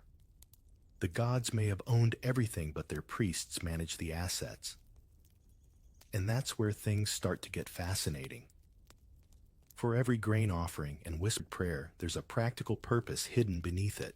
A farmer offers grain to Inanna, but in return, he gets temple protection for his land. A merchant leaves silver for the goddess, but he's really investing in goodwill with the priests who control trade routes. It's faith, yes, but faith with receipts. You pause at the entrance to a smaller chamber, and the air shifts again. Here the walls are draped with dyed linen, and a faint melody drifts through the air, harps and flutes weaving together like breath and heartbeat. This is where the rituals of union took place, the ones meant to renew the bond between gods and humans. Outsiders would later call it sacred prostitution, but that's a term invented by people who never set foot here. The truth, as always, is more complicated. A young woman enters the chamber, her face calm, her wrists glittering with copper bracelets. She is a Kadishtu, a holy woman dedicated to Inanna. She doesn't belong to anyone, not even her family. Her life is bound to the goddess. She lights a lamp, its flame trembling, and begins to recite verses from a hymn. Her voice is soft but steady, Lady of Heaven, Queen of Earth, who receives the offerings of all lands. You realize that in this ritual, she isn't playing a role. She is the bridge itself. The idea wasn't that she offered herself to random worshippers for coin. The ritual was selective, symbolic, and often seasonal part of festivals marking renewal and fertility. The man who took part wasn't a customer. He represented Dumuzi, the shepherd king, Inanna's consort. Together, their union enacted the rebirth of nature. But over centuries, as cultures changed and empires fell, the memory of what these rites truly meant twisted into scandal. You imagine how easy it would have been for an outsider, say a Greek merchant or a later Hebrew scribe, to see these rituals and misinterpret them. A woman adorned in jewels, a priest chanting over her, a man kneeling beside her. It's easy to project sin where another culture sees sanctity. History has a habit of translating metaphors into gossip, but that doesn't mean everything here was purely spiritual. Power loves ritual, and ritual loves mystery. The temple controlled immense wealth and influence. Grain stored in its granaries could feed or starve an entire city. Lending silver to merchants made it an early kind of bank. Even marriages, land sales, and legal disputes were settled under the temple's gaze. So when Inanna's priestesses performed their sacred duties, they weren't just serving the divine, they were maintaining a system that linked heaven to hierarchy. A child runs past carrying a clay jug of water, and for a second you're struck by how ordinary this all feels. The grand rituals coexist with the mundane sweeping floors, baking bread, tallying accounts. Holiness here isn't a once-a-year spectacle. It's daily labor. The gods needed constant attention, and so did their ledgers. You overhear two priests arguing quietly. One insists that the goddess must receive another silver jar to ensure the floods arrive on time. The other mutters that they've already collected enough tribute for 5 floods. You smile. Apparently, bureaucracy has existed since the dawn of civilization. And yet, despite the noise, there's a strange peace here. The people believe that by keeping the goddess satisfied through music offerings and ritual union, they sustain the balance of the world. No thunder, no drought, no pestilence can strike without her consent. It's divine insurance paid in devotion. You glance again at the Kadishtu. She finishes her hymn and looks toward the altar, her expression unreadable. For a moment, you wonder what she's thinking. Does she feel divine or simply trapped by duty? Is her service an honor or a gilded cage? The clay tablets will never tell you that part. History records the transactions, not the emotions. Outside, the first notes of dawn filter through the doorway. You step back into the courtyard, the city below, already waking to life. Donkey carts, rolling vendors, shouting smoke, curling from ovens. And from the ziggurat above, the sound of a horn signals the start of another day of worship. You can't help but feel that the Inanna temple isn't just a monument to the gods, it's a mirror of humanity itself. Our longing, our need to control what we fear, and our endless ability to turn faith into structure. Even in 21st century cities, you still see temples of power where devotion and commerce mingle. Different architecture, same blueprint. You leave the temple behind the smell of incense still clinging to your clothes. Down below, the streets shimmer in heat, and the goddess's name echoes in the air. Inanna, who blesses and demands an equal measure. Somewhere, a scribe dips his stylus into clay and records another transaction for her glory. The house of heaven, it seems, never really sleeps. What if holiness came with a price tag, and the people paying it were women whose voices we barely hear? You walk along the temple courtyard again, but this time your eyes don't fix on the gold or the statues. They follow the quiet figures moving in the background, the women who serve, pray, and wait. They are the ones history often calls by titles Nadtu, Kadishtu, Ishtartu, but rarely by name. And yet without them, the entire divine machine would grind to a halt. A young girl passes you, carrying a basket of dates. Her head is shaved, her wrists ringed with copper. She could be 12 or 15, it's hard to tell. You learn she's a Nadtu, dedicated to the god Shamash, not Inanna. Her duty isn't ritual union, but confinement. The Nadtu lived together in compounds near the temple, forbidden to marry or bear children. In exchange, they can own property, lend silver, and manage estates. Sounds liberating until you realize it's really a contract freedom that's fenced in. You peek through the reed doorway of their quarters. Inside, it feels eerily quiet. No laughter, no music, just the sound of styluses scratching on clay. Some Nadtu come from wealthy families who donate them to the temple to secure divine favor or to ensure inheritance doesn't divide too thinly among siblings. Others come as repayment for family debt. Either way, once a woman enters the system, she doesn't leave. Imagine a life where your body and future are both donations. But then there are the Kadeshtu, holy women, of Inanna's cult. Their duties differ. Some sing hymns, some prepare rituals, and some embody the goddess herself during the sacred festivals. They hold ambiguous power. The city reveres them, yet gossips about them endlessly. Men seek their blessings, but also fear their influence. A scribe once wrote that when a Kadeshtu spoke, men trembled as if before thunder. Not bad for a society that rarely let women speak in public. Further up the hierarchy are the Ishtar-Tu priestesses, closely tied to the rituals outsiders would later call sacred prostitution. But the term misleads. These women didn't sell their bodies. They performed acts within ritual contexts to honor divine fertility, usually under strict supervision by temple authorities. Their function wasn't pleasure, it was cosmic order. Still, when later Greek travelers saw these ceremonies, they couldn't resist filtering them through their own moral lens, branding them as scandalous. It's a reminder that misunderstanding is the oldest export in human history. One clay tablet from Babylon describes a Kadeshtu named Enheduanna, daughter of Sargon of Akkad, the first known author in recorded history. She wrote hymns to Inanna that still survive today. I, the high priestess, exalting the goddess, make the temple resound.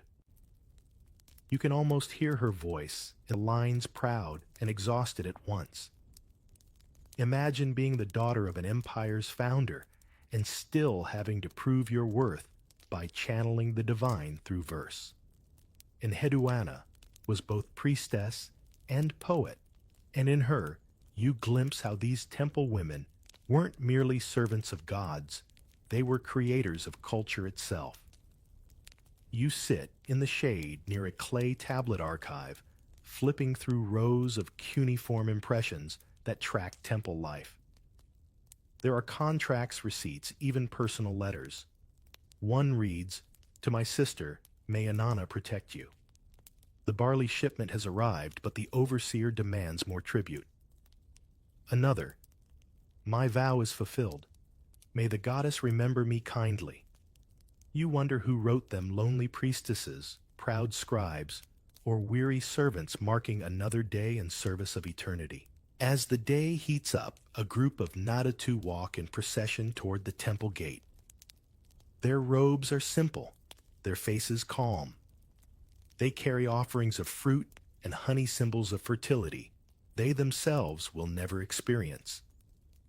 The irony is brutal and poetic at once. They serve the goddess of life while being forbidden to give life.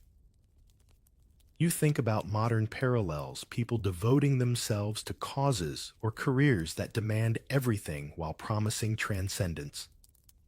The labels change, but the trade remains, freedom offered in exchange for devotion. Even today, you might say, the Nadtu live on in different forms in those who build systems larger than themselves and become invisible within them. A priest passes by muttering a prayer. Inanna, keeper of secrets, receive your daughters. The phrase lingers in the air. Secrets, yes, that's what they were. The temple women were both symbols and scapegoats idealized in hymns, but isolated in practice. For every poem praising divine union, there was a rule book regulating how and when they could speak, eat, or walk. You catch sight of a mural inside one chamber, Inanna flanked by her attendants, holding a reed staff. Below, the artist painted rows of kneeling women, each smaller than the last, their eyes raised toward her. It's breathtaking and uncomfortable. The image glorifies devotion while quietly reminding you who gets to define it. You can't help but imagine the unrecorded stories, a Kadishtu, who fell in love, a Naddatu, who wrote secret hymns in the dark, a priestess who questioned her goddess and got no answer. None of that survives on clay. What survives are the hymns and the inventories, the parts that kept the system running. The rest, the doubts, the laughter, the small rebellions crumbled back into dust. By dusk, the air cools and the temple bells ring out again. The women return to their quarters, shadows among shadows. From afar, the ziggurat glows, serene and perfect. But if you look closely, you can see movement inside its windows, figures preparing for night prayers, arranging lamps, lighting incense. You realize the system never sleeps because belief itself never does. And somewhere beyond the chants and the marble, you feel a quiet question tugging at you.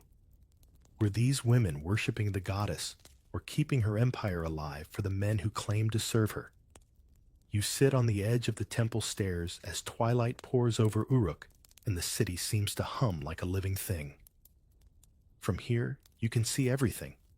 The market stalls, the dusty courtyards, the line of pilgrims stretching toward the gates.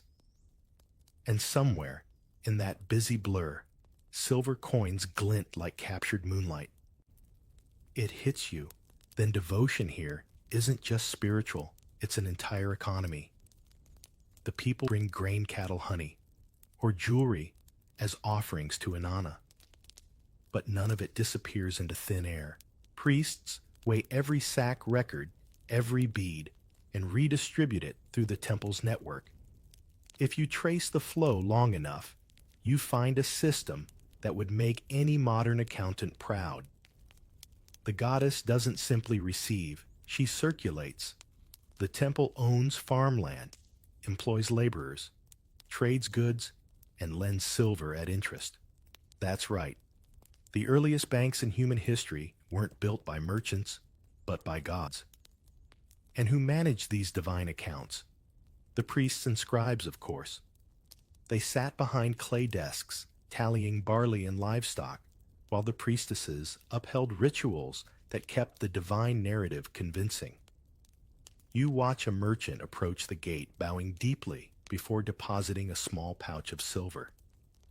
He mutters that he's making an offering for the goddess's blessing, but you can see it's also a business deal.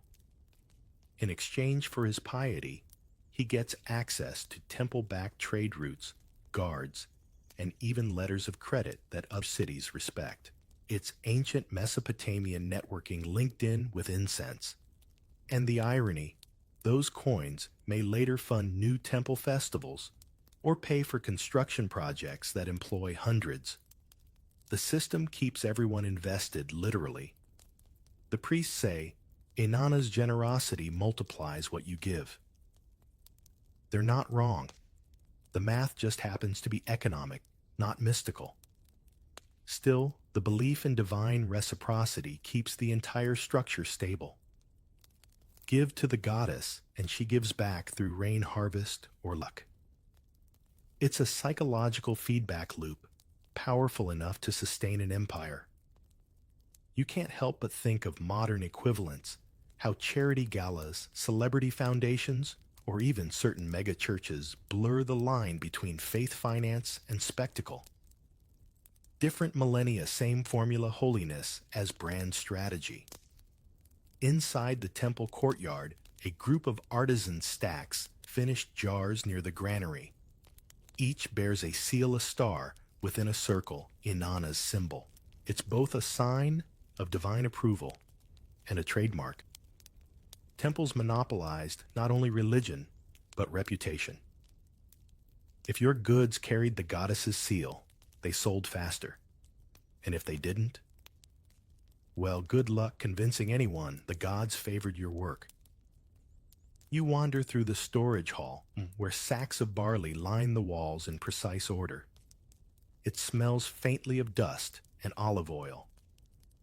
A priest explains that offerings not used in ritual get redistributed to soldiers' widows and temple workers. Inanna feeds the people, he says proudly. But you suspect she's not doing it alone. The temple runs like a corporation, its holiness doubling as administration. Every gift sustains a hierarchy from the high priest down to the boy who sweeps the steps. And then there's the more delicate side of the trade devotion wrapped in intimacy. You overhear a story about a traveler who left a silver coin and asked for a priestess's blessing in Inanna's name. The priest accepts, of course, and records it like any other offering. Whether the goddess herself noticed, no one can say. What matters is that both parties leave believing they've participated in something sacred and profitable. This blending of commerce and ritual isn't hypocrisy, it's survival. In a land where rivers flood unpredictably and famine can erase entire generations, the temple becomes the stabilizer, both spiritual and economic. It promises meaning in chaos and order in uncertainty. You could call it divine insurance with excellent customer retention. A scribe nearby tells you that even kings owed debts to the temple. When monarchs went to war, they borrowed supplies from the gods and repaid them in spoils. A victorious campaign meant more wealth for Inanna's priests. A failed one meant new prayers and emergency donations. Either way, the goddess profited. You pause, listening to the clatter of tablets and styluses. Each scratch in the clay is a contract binding faith to arithmetic.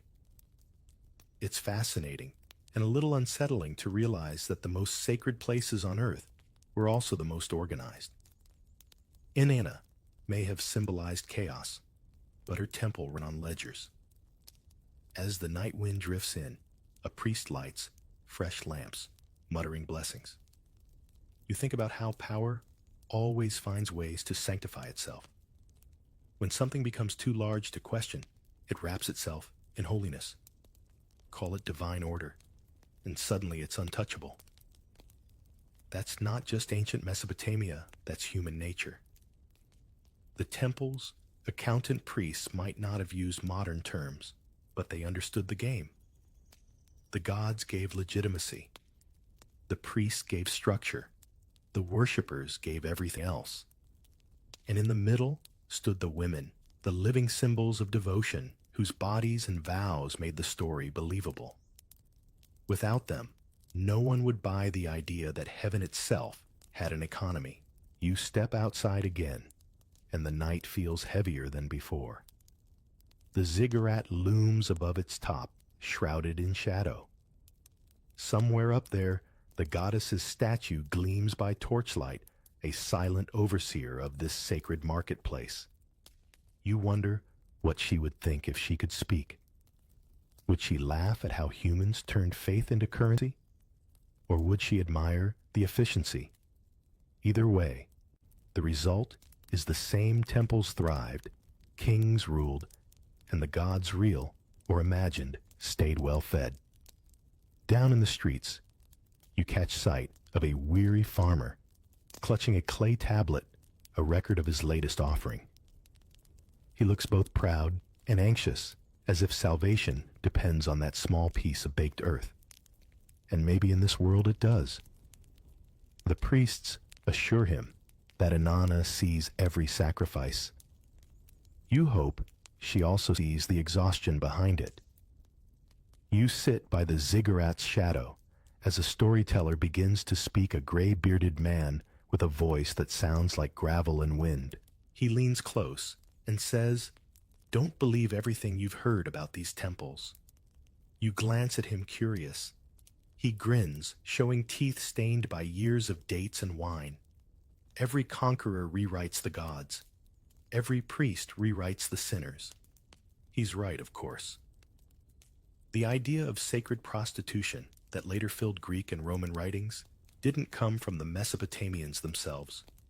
It was born from centuries of misunderstanding, half rumor, half moral panic. Foreign visitors saw rituals they didn't comprehend and filled the gaps with scandal. It's a timeless habit of humanity. When we don't understand something sacred, we call it sinful. You picture the Greek historian Herodotus centuries later, wandering through Babylon and writing that every woman must visit the temple once in her life to offer herself to a stranger for the goddess. It's a compelling story, dramatic, salacious, easy to remember, perfect for dinner parties and scrolls. Except no tablet, no hymn, no local law ever mentions such a rule, not one. Yet the myth stuck because scandal sells better than nuance. The old man chuckles. They wanted to see sin, so that's what they saw. You nod. It's the same logic that still drives tabloids thousands of years later. People crave moral certainty, and nothing provides it faster than labeling something decadent. In reality, Mesopotamian rituals were deeply structured, layered with symbolism and astrology. But when those meanings vanished under translation, what survived was the gossip. You look around the courtyard and imagine how stories must have shifted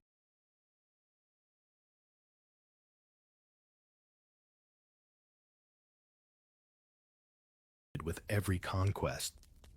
When the Assyrians rose, they recast Inanna as Ishtar, still fierce, still divine, but slightly more acceptable to imperial taste. When the Persians conquered Babylon, they condemned her rites as barbaric. And when later Jewish scribes wrote their scriptures, echoes of Inanna's myths became cautionary tales about temptation and idolatry. The goddess didn't die. She was rebranded as a warning. History is rarely destroyed, it's repackaged. And nowhere is that clearer than here in this city that once worshipped the sacred feminine and then learned to fear it. You can trace it in the art. Early reliefs show Inanna triumphant standing on lions. Later ones shrink her into decorative motifs, harmless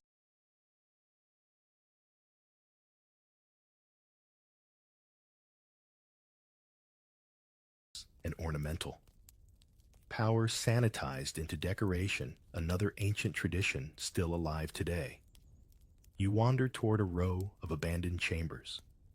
The walls are chipped, the frescoes faded.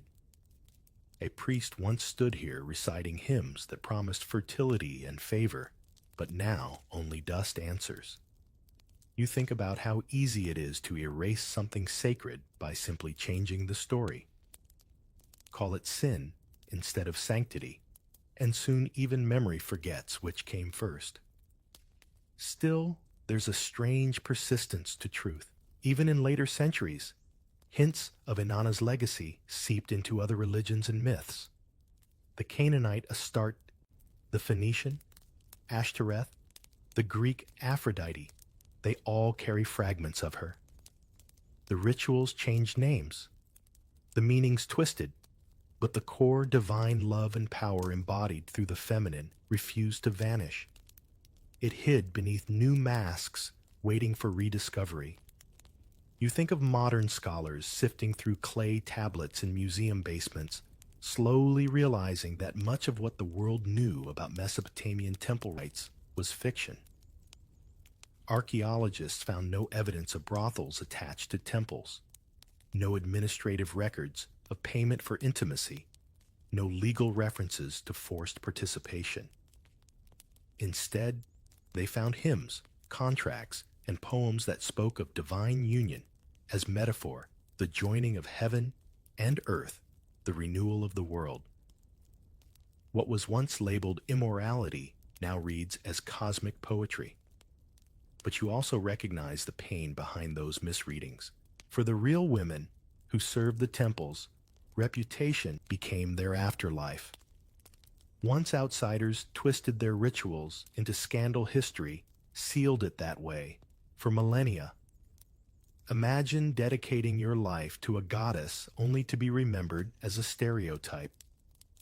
That's the cruelest immortality of all.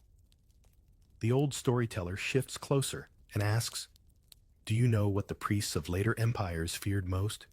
You shake your head. Not lust, he says, but autonomy. A woman who can call herself divine doesn't need permission to speak. He laughs quietly. So they buried her under stories.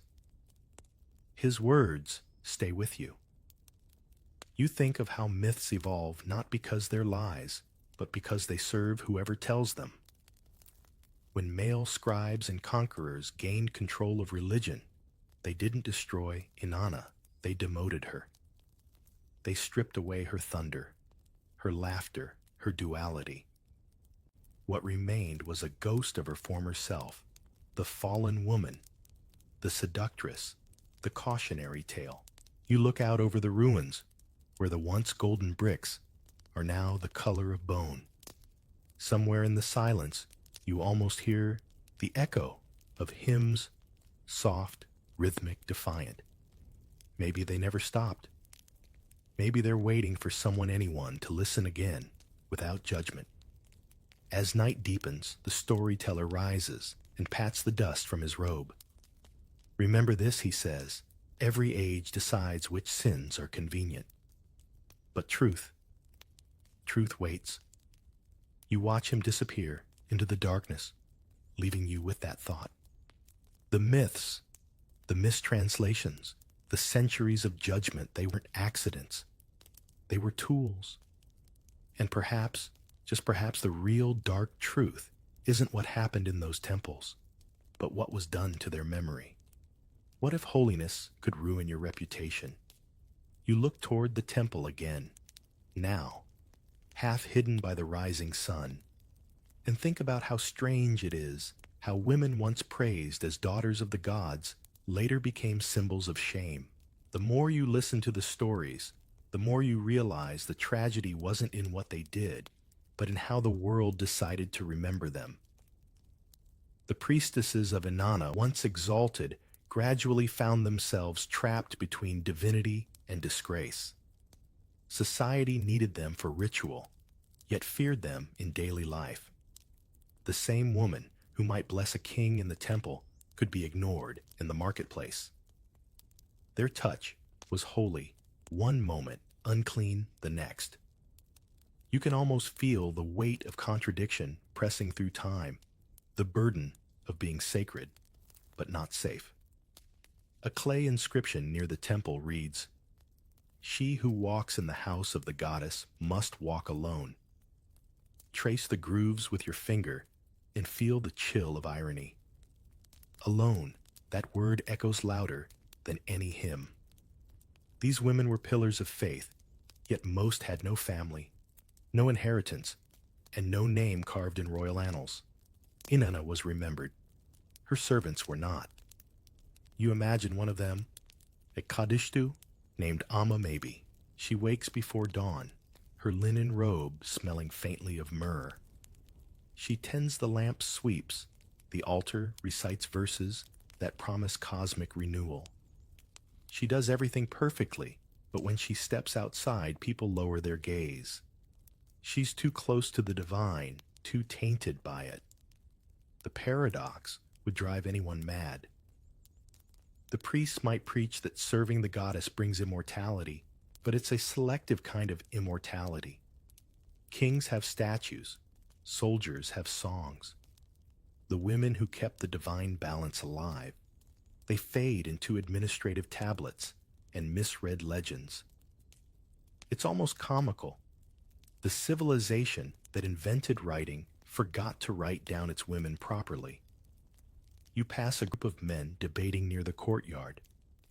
One insists that the temple women should be respected. Another says they tempt the faithful. You sigh. 2,000 years later, people are still having the same argument, just with different vocabulary. Maybe that's the real continuity of human history, our talent for moral confusion. A priest approaches carrying a clay jar of oil. He recognizes your thoughtful look and smiles kindly. You wonder why the goddess chose women for her work, he asks. You nod. Because life itself flows through them, he says, and life is the holiest of all things. Then after a pause, he adds quietly, but men fear what they cannot create. That line sits heavy. You think of how the ancient world celebrated fertility while controlling the very people who embodied it. The temple women were necessary, but never free. Their sanctity served the city, not themselves. And when the city no longer needed them, it rewrote their holiness into cautionary tales. The price of purity was invisibility. The hymn of Enheduanna comes back to you, the one where she praises Inanna for making the powerless rise. You wonder if that was a prayer or a protest. Perhaps the high priestess poet saw the contradiction herself, a goddess of liberation worshipped through systems that confined her followers. It's the kind of irony only history could make sacred. A traveler from Assyria stops beside you fanning himself with a palm leaf. They call this the city of the goddess, he says, but I see only men collecting the offerings. You laugh softly. Some things never change. He chuckles, then asks, do you think the goddess truly needs all this gold? You shrug. Probably not. But the priests do. The conversation drifts into silence, and for a moment you simply watch the sunrise glinting off the temple's upper tiers. You think about modern faiths, modern hierarchies, and how easy it is to confuse serving the sacred with serving the system built around it. Maybe holiness was never the problem. Maybe management was. The day grows hotter. Near the river, you see a line of women washing linen robes. Some hum old hymns without realizing their words once belonged to goddesses. Culture forgets origins faster than it forgets melodies. You find yourself wondering how many modern expressions of devotion, candles, prayers, festivals, carry fragments of these ancient rites, long since sanitized. And then there's the unspoken emotional truth. What did it feel like to live your entire life as a symbol of something you could never personally experience, to bless fertility but never bear a child, to represent divine love but never be loved as an individual? You'll never know, but you suspect those women found small rebellions, stolen laughter, whispered songs, maybe even friendships carved in secrecy. After all, people always find ways to be human, even when they're supposed to be divine. The temple bell tolls again, echoing down the street. Pilgrims gather with baskets. Priests chant blessings, and the endless rhythm of devotion resumes. You realize how easily contradiction becomes normal when everyone agrees to call it holy. The temple keeps shining, the economy keeps spinning, and the goddess, whatever she truly represents, keeps watching. Maybe that's the real dark truth. Holiness isn't pure. It's political, human, flawed, and yet somehow still luminous.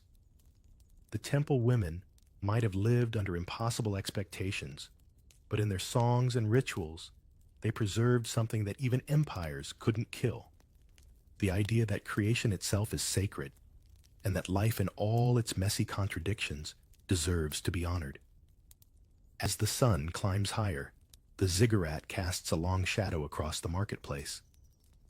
You stand there, caught between admiration and sorrow. The laughter of merchants, the chants of priests, the quiet prayers of women, they all blend into one long echo. And beneath it, the truth whispers, purity was never the goal. Power was. You wake to the sound of hammers echoing off the temple walls. The air smells different now. Less incense, more dust. The banners of Uruk have faded, replaced by Babylon's proud lions. Empires have changed hands again, and with each one, the gods get a makeover. Inanna's smile remains on a few old reliefs, but her name is slowly being replaced by another Ishtar. The same goddess. New. Branding. New politics. You walk through the streets and see the shift everywhere. Where once people whispered Inanna's hymns, now they bow to Marduk, the male god of order and kingship. The priests of Ishtar still perform rituals, but they feel smaller, now quieter. Inanna once ruled love and war with equal ferocity. Ishtar, though still powerful, is being repackaged as a supporting act, a divine accessory to Babylon's growing pantheon of masculine authority. You can almost hear the ancient PR team at work, reframe, rename, restrain. You pass a group of soldiers unloading bricks for a new temple dedicated to Marduk. The foreman barks orders, and in the distance, the once glorious ziggurat of Inanna stands half abandoned, its upper levels crumbling. The goddess of love and chaos doesn't fit neatly into the empire's new narrative of obedience and law. And when power shifts, faith follows. Inside a small shrine, an older priestess kneels beside a cracked statue of Inanna. She's humming the old hymns, softly, as if afraid to be heard. You kneel beside her and ask why she continues when the city has moved on. She looks up with tired eyes and says, "Because gods do not vanish. People just forget their names." Her words follow you as you move deeper into Babylon. Here, sacred prostitution is all but outlawed, not because morality suddenly bloomed, but because control changed hands. The new kings, eager to appear just and rational, denounce the old ways as corrupt, while quietly absorbing their wealth and land. They don't destroy Inanna's temples, they repurpose them. Bureaucracy replaces devotion. Ledgers replace hymns. You can still feel the ghosts of old rituals lingering beneath the marble floors. The sacred marriage ceremonies, once celebrated with music and poetry, are now deemed indecent. The women who once walked the temple halls as intermediaries of the divine are dismissed as relics of superstition. Some are exiled, some marry, some simply vanish. And yet somehow, the city still prays for fertility every spring. They just no longer admit where the custom came from. It's a strange paradox, an empire that builds on the ruins of faith, but denies the hands that laid the first stones. You see it in every corner of the city. A new temple rises using bricks scavenged from the old one. A hymn once sung to Inanna now bears Marduk's name's rhythm unchanged. The old rituals are too useful to discard, so they're reborn under different banners. One Babylonian scholar you meet insists that civilization is refining its religion. "We are moving from chaos to order," he says proudly. You ask whether he means order or obedience. He doesn't answer. He only smiles the way people do when they know the truth, but find it inconvenient. Farther north in Assyria, things grow harsher still. The Assyrians worship Ishtar of Nineveh, a goddess who resembles Inanna, but draped in armor instead of silk. She is the patron of conquest, now her tenderness stripped away. Soldiers march to war, carrying banners, with her image believing she rides into battle with them.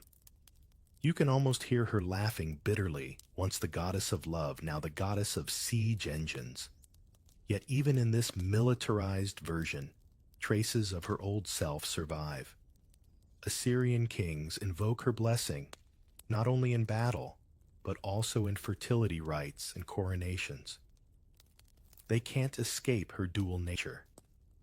It's as though Inanna refuses to disappear entirely, haunting her conquerors from behind the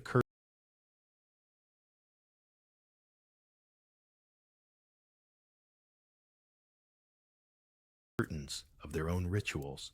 You meet a traveling scribe who tells you that the Persians have outlawed the old temple unions altogether. They call them immoral, he says, rolling his eyes. But what they really mean is uncontrolled. The Persians prefer predictable gods, ones who fit neatly into moral codes and administrative charts.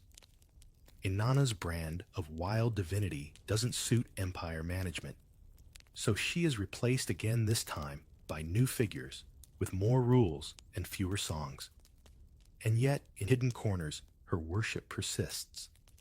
Women whisper her name during childbirth. Farmers still pour honey into the soil before planting, just in case the Lady of Heaven is listening. Sailors hang small clay stars on their ships for protection, unaware that the symbol once belonged to her. The faith lives on in fragments, like broken pottery reassembled by memory. You think of how belief evolves, not because gods change, but because humans rewrite them to fit new power structures. The same energy that once celebrated feminine creation is now redirected toward masculine conquest. Where love once symbolized balance, it now becomes a distraction from order. The same passion that once renewed the cosmos is now policed as temptation. And through it all, you sense the quiet endurance of those who refuse to forget. Maybe the last priestess humming to a crumbling idol. Maybe a farmer's wife muttering an old prayer while kneading dough. Maybe even you standing here centuries later, tracing her story and realizing how much of the modern world still lives in the ruins of hers. As the sun sets over Babylon, you watch torchlight flicker across the ziggurat's ruins.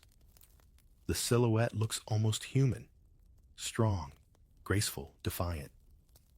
You think of Inanna not as gone, but as dormant, like an ember, waiting for breath. Empires fall, kings die, and names change. But myths have strange endurance, especially the ones that dared to make the divine look like us. You turn to leave, but a whisper seems to follow. They can rename me, but they will never silence me. You don't know if it's memory or imagination. Either way, you believe her. Centuries pass in the blink of an eye, and when you open them again, the world has changed, but not as much as you'd expect. The temples are gone, their altars buried under sand and empire, but the stories remain disguised and rebranded. You wander through the marble columns of Greece now, where the goddess Aphrodite reigns. Her smile looks familiar. The jewelry, the doves, the promise of love that burns and heals. It's Inanna all over again, just with a new passport. The Greeks took what the Babylonians called divine mystery and turned it into mythology. Where Mesopotamians saw ritual, the Greeks saw romance. Aphrodite's priestesses no longer performed sacred unions. They entertained philosophers and sailors. By the time Rome arrived, those same women were labeled courtesans, still captivating, but never holy. A few centuries later, Christianity would finish the transformation. The goddess of love became the fallen woman. The oldest form of divine worship had been demoted to sin. You stroll past the ruins of a temple in Cyprus and see tourists posing beside a broken statue of Aphrodite. The guide explains she was born from the sea foam. He doesn't mention the Mesopotamian origins, the salt, the fertility, the echoes of an older goddess who once commanded storms and hearts alike. History likes its goddesses sanitized and photogenic. No one wants to remember that they once demanded kings kneel. You travel farther west and find the same pattern, repeat stories of women who heal, seduce, and defy the gods, only to be punished or purified. Ishtar becomes Venus. Venus becomes a symbol of vanity. Even Mary Magdalene, centuries later, inherits whispers of the temple women, half saint, half scandal. It's as if every civilization needs its Inanna, but none can tolerate her for long. In medieval Europe, the legend twists again. Chroniclers warn of witches who mix herbs, heal the sick, or tempt men with strange power. It sounds suspiciously familiar. Female authority rebranded as danger. Where once these women invoked goddesses, now they're accused of invoking demons. You can almost imagine Inanna watching from the sidelines, amused and furious at once. You pause by a cathedral wall carved with angels and saints.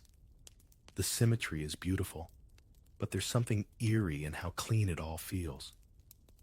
No fire, no laughter, no divine chaos, just marble perfection. The sacred has been sterilized. The goddess of contradictions, who embodied both tenderness and fury, no longer fits. Yet beneath the hymns and incense, the same human hunger lingers, the need to feel connection, to offer something of oneself in exchange for meaning.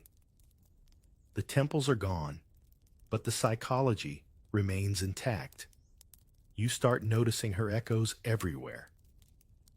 In Renaissance paintings, she reappears as Venus rising from the sea, coyly covered, yet impossible to ignore. In Romantic poetry, she hides in metaphors of longing and forbidden beauty. Even in modern language, phrases like the oldest profession fallen woman or sacred feminine, you can trace the faint outline of her shadow. The memory of Inanna has never truly left. It just learned to wear new masks. A historian you meet in London tells you every era projects its fears onto women. Inanna was powerful, so she became dangerous. Mary was pure, so she became untouchable. The balance was lost somewhere in between. You nod, realizing that this pendulum swing between sanctifying and condemning has defined millennia of human storytelling. The same energy that once blessed life itself became something to hide, regulate, and moralize. Even pop culture plays its part. Films, novels, and songs resurrect her archetype again and again, the femme fatale, the muse, the misunderstood goddess. She appears in every generation, reminding the world of what it tried to erase. When you listen closely, every love song that glorifies danger or passion sounds like a faint echo of a Sumerian hymn. You think of how the term sacred prostitution still lingers in textbooks, even after scholars debunked it. The phrase is too catchy, too scandalous to die. It sells the story of a sinful past that makes our present feel civilized. But maybe civilization never really moved on. It just found subtler ways to disguise the same old bargains. Because here's the uncomfortable truth. Humans still trade affection for power, devotion for status, love for validation. The temple has become the stage, the boardroom, the influencer's feed. We may no longer leave offerings of barley and silver, but we still barter with our emotions, hoping for blessings in return. We've just rebranded the rituals and swapped incense for algorithms. You stop at a cafe watching people pass by with their phones glowing like votive lamps. Some scroll through pictures of idols, celebrities, gurus, lovers. Some whisper private prayers into comment sections.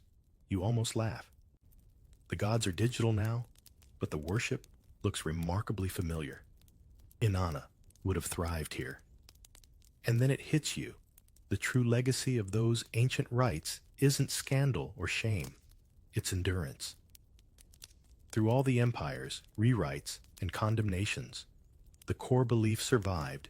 That connection between the human and the divine can happen through the body, through love, through creation itself. Whether we call it prayer art or intimacy, it's the same impulse to touch something eternal through something fleeting. As night falls, you return to your hotel, but the hum of the ancient world follows you. Maybe it's just the sound of traffic, or maybe it's the echo of a lyre played 5,000 years ago.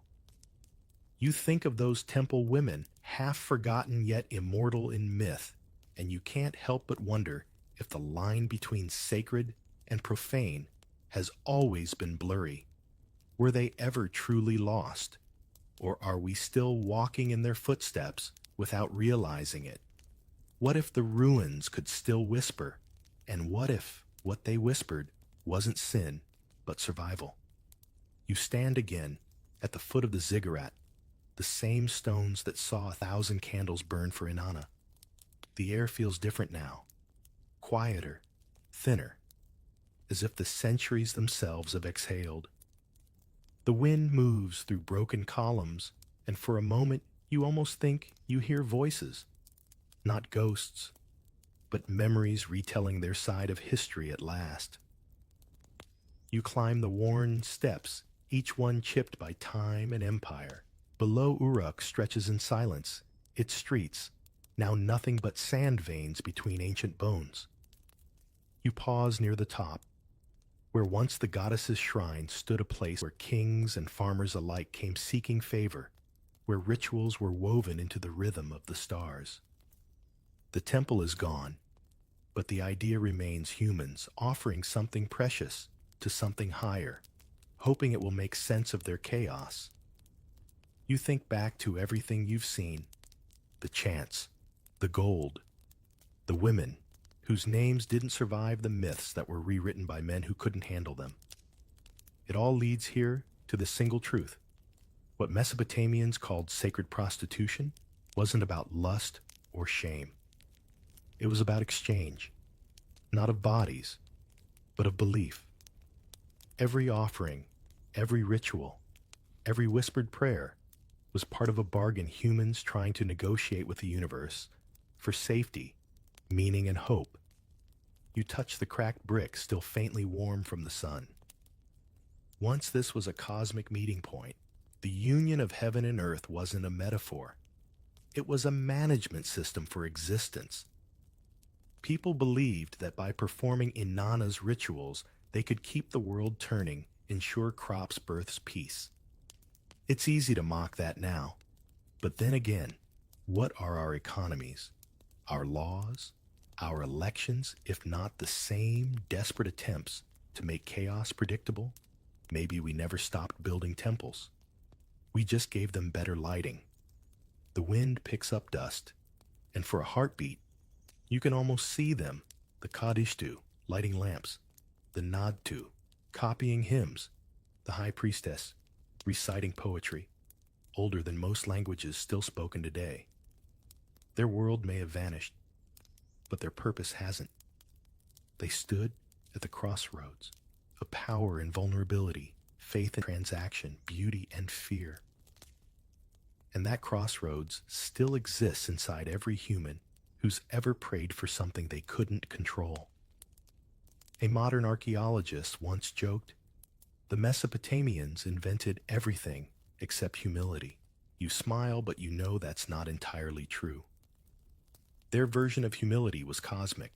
They saw themselves as partners, not pawns in creation. By reenacting divine union, they weren't glorifying human desire. They were reenacting the birth of the world. They turned vulnerability into liturgy. You remember how the later empires tried to erase that complexity, how they called the rituals immoral, the women impure, the goddess dangerous.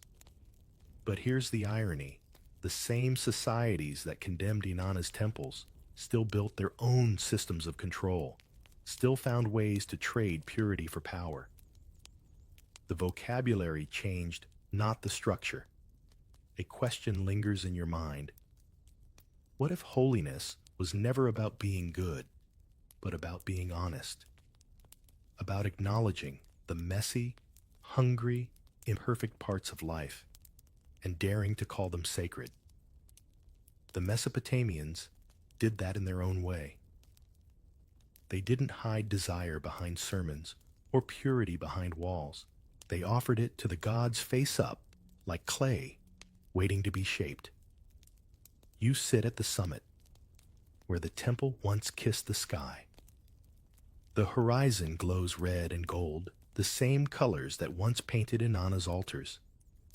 Somewhere below, the Euphrates wins its way, like a vein through the desert, still feeding what's left of the old land. The sound of wind against stone almost feels like breath, ancient, rhythmic human. You think about how faith has always been a transaction of trust, not in money or miracles, but in meaning. The Mesopotamians traded silver for blessings. Today, we trade attention, belief, and emotion for the same comfort. Maybe sacred prostitution was just humanity's first draft of devotion, raw, literal, unfiltered. We've been editing it ever since. You imagine walking back down, telling someone from the modern world what you've learned. They'd probably ask the wrong questions. Was it real? Was it moral? And miss the deeper one. Why did people need it? The answer is simple, and it hasn't changed in 5,000 years. People needed to feel that the universe was listening, that they weren't alone in the dark. And for a brief golden age under the ziggurat, they believed it was. The sun dips lower, setting the sky on fire. The ruins glow one last time, like the temple's lamps reigniting for an instant. You close your eyes and let the warmth sink in. For a moment, you understand what those ancient worshippers felt, that flicker of awe that turns fear into faith.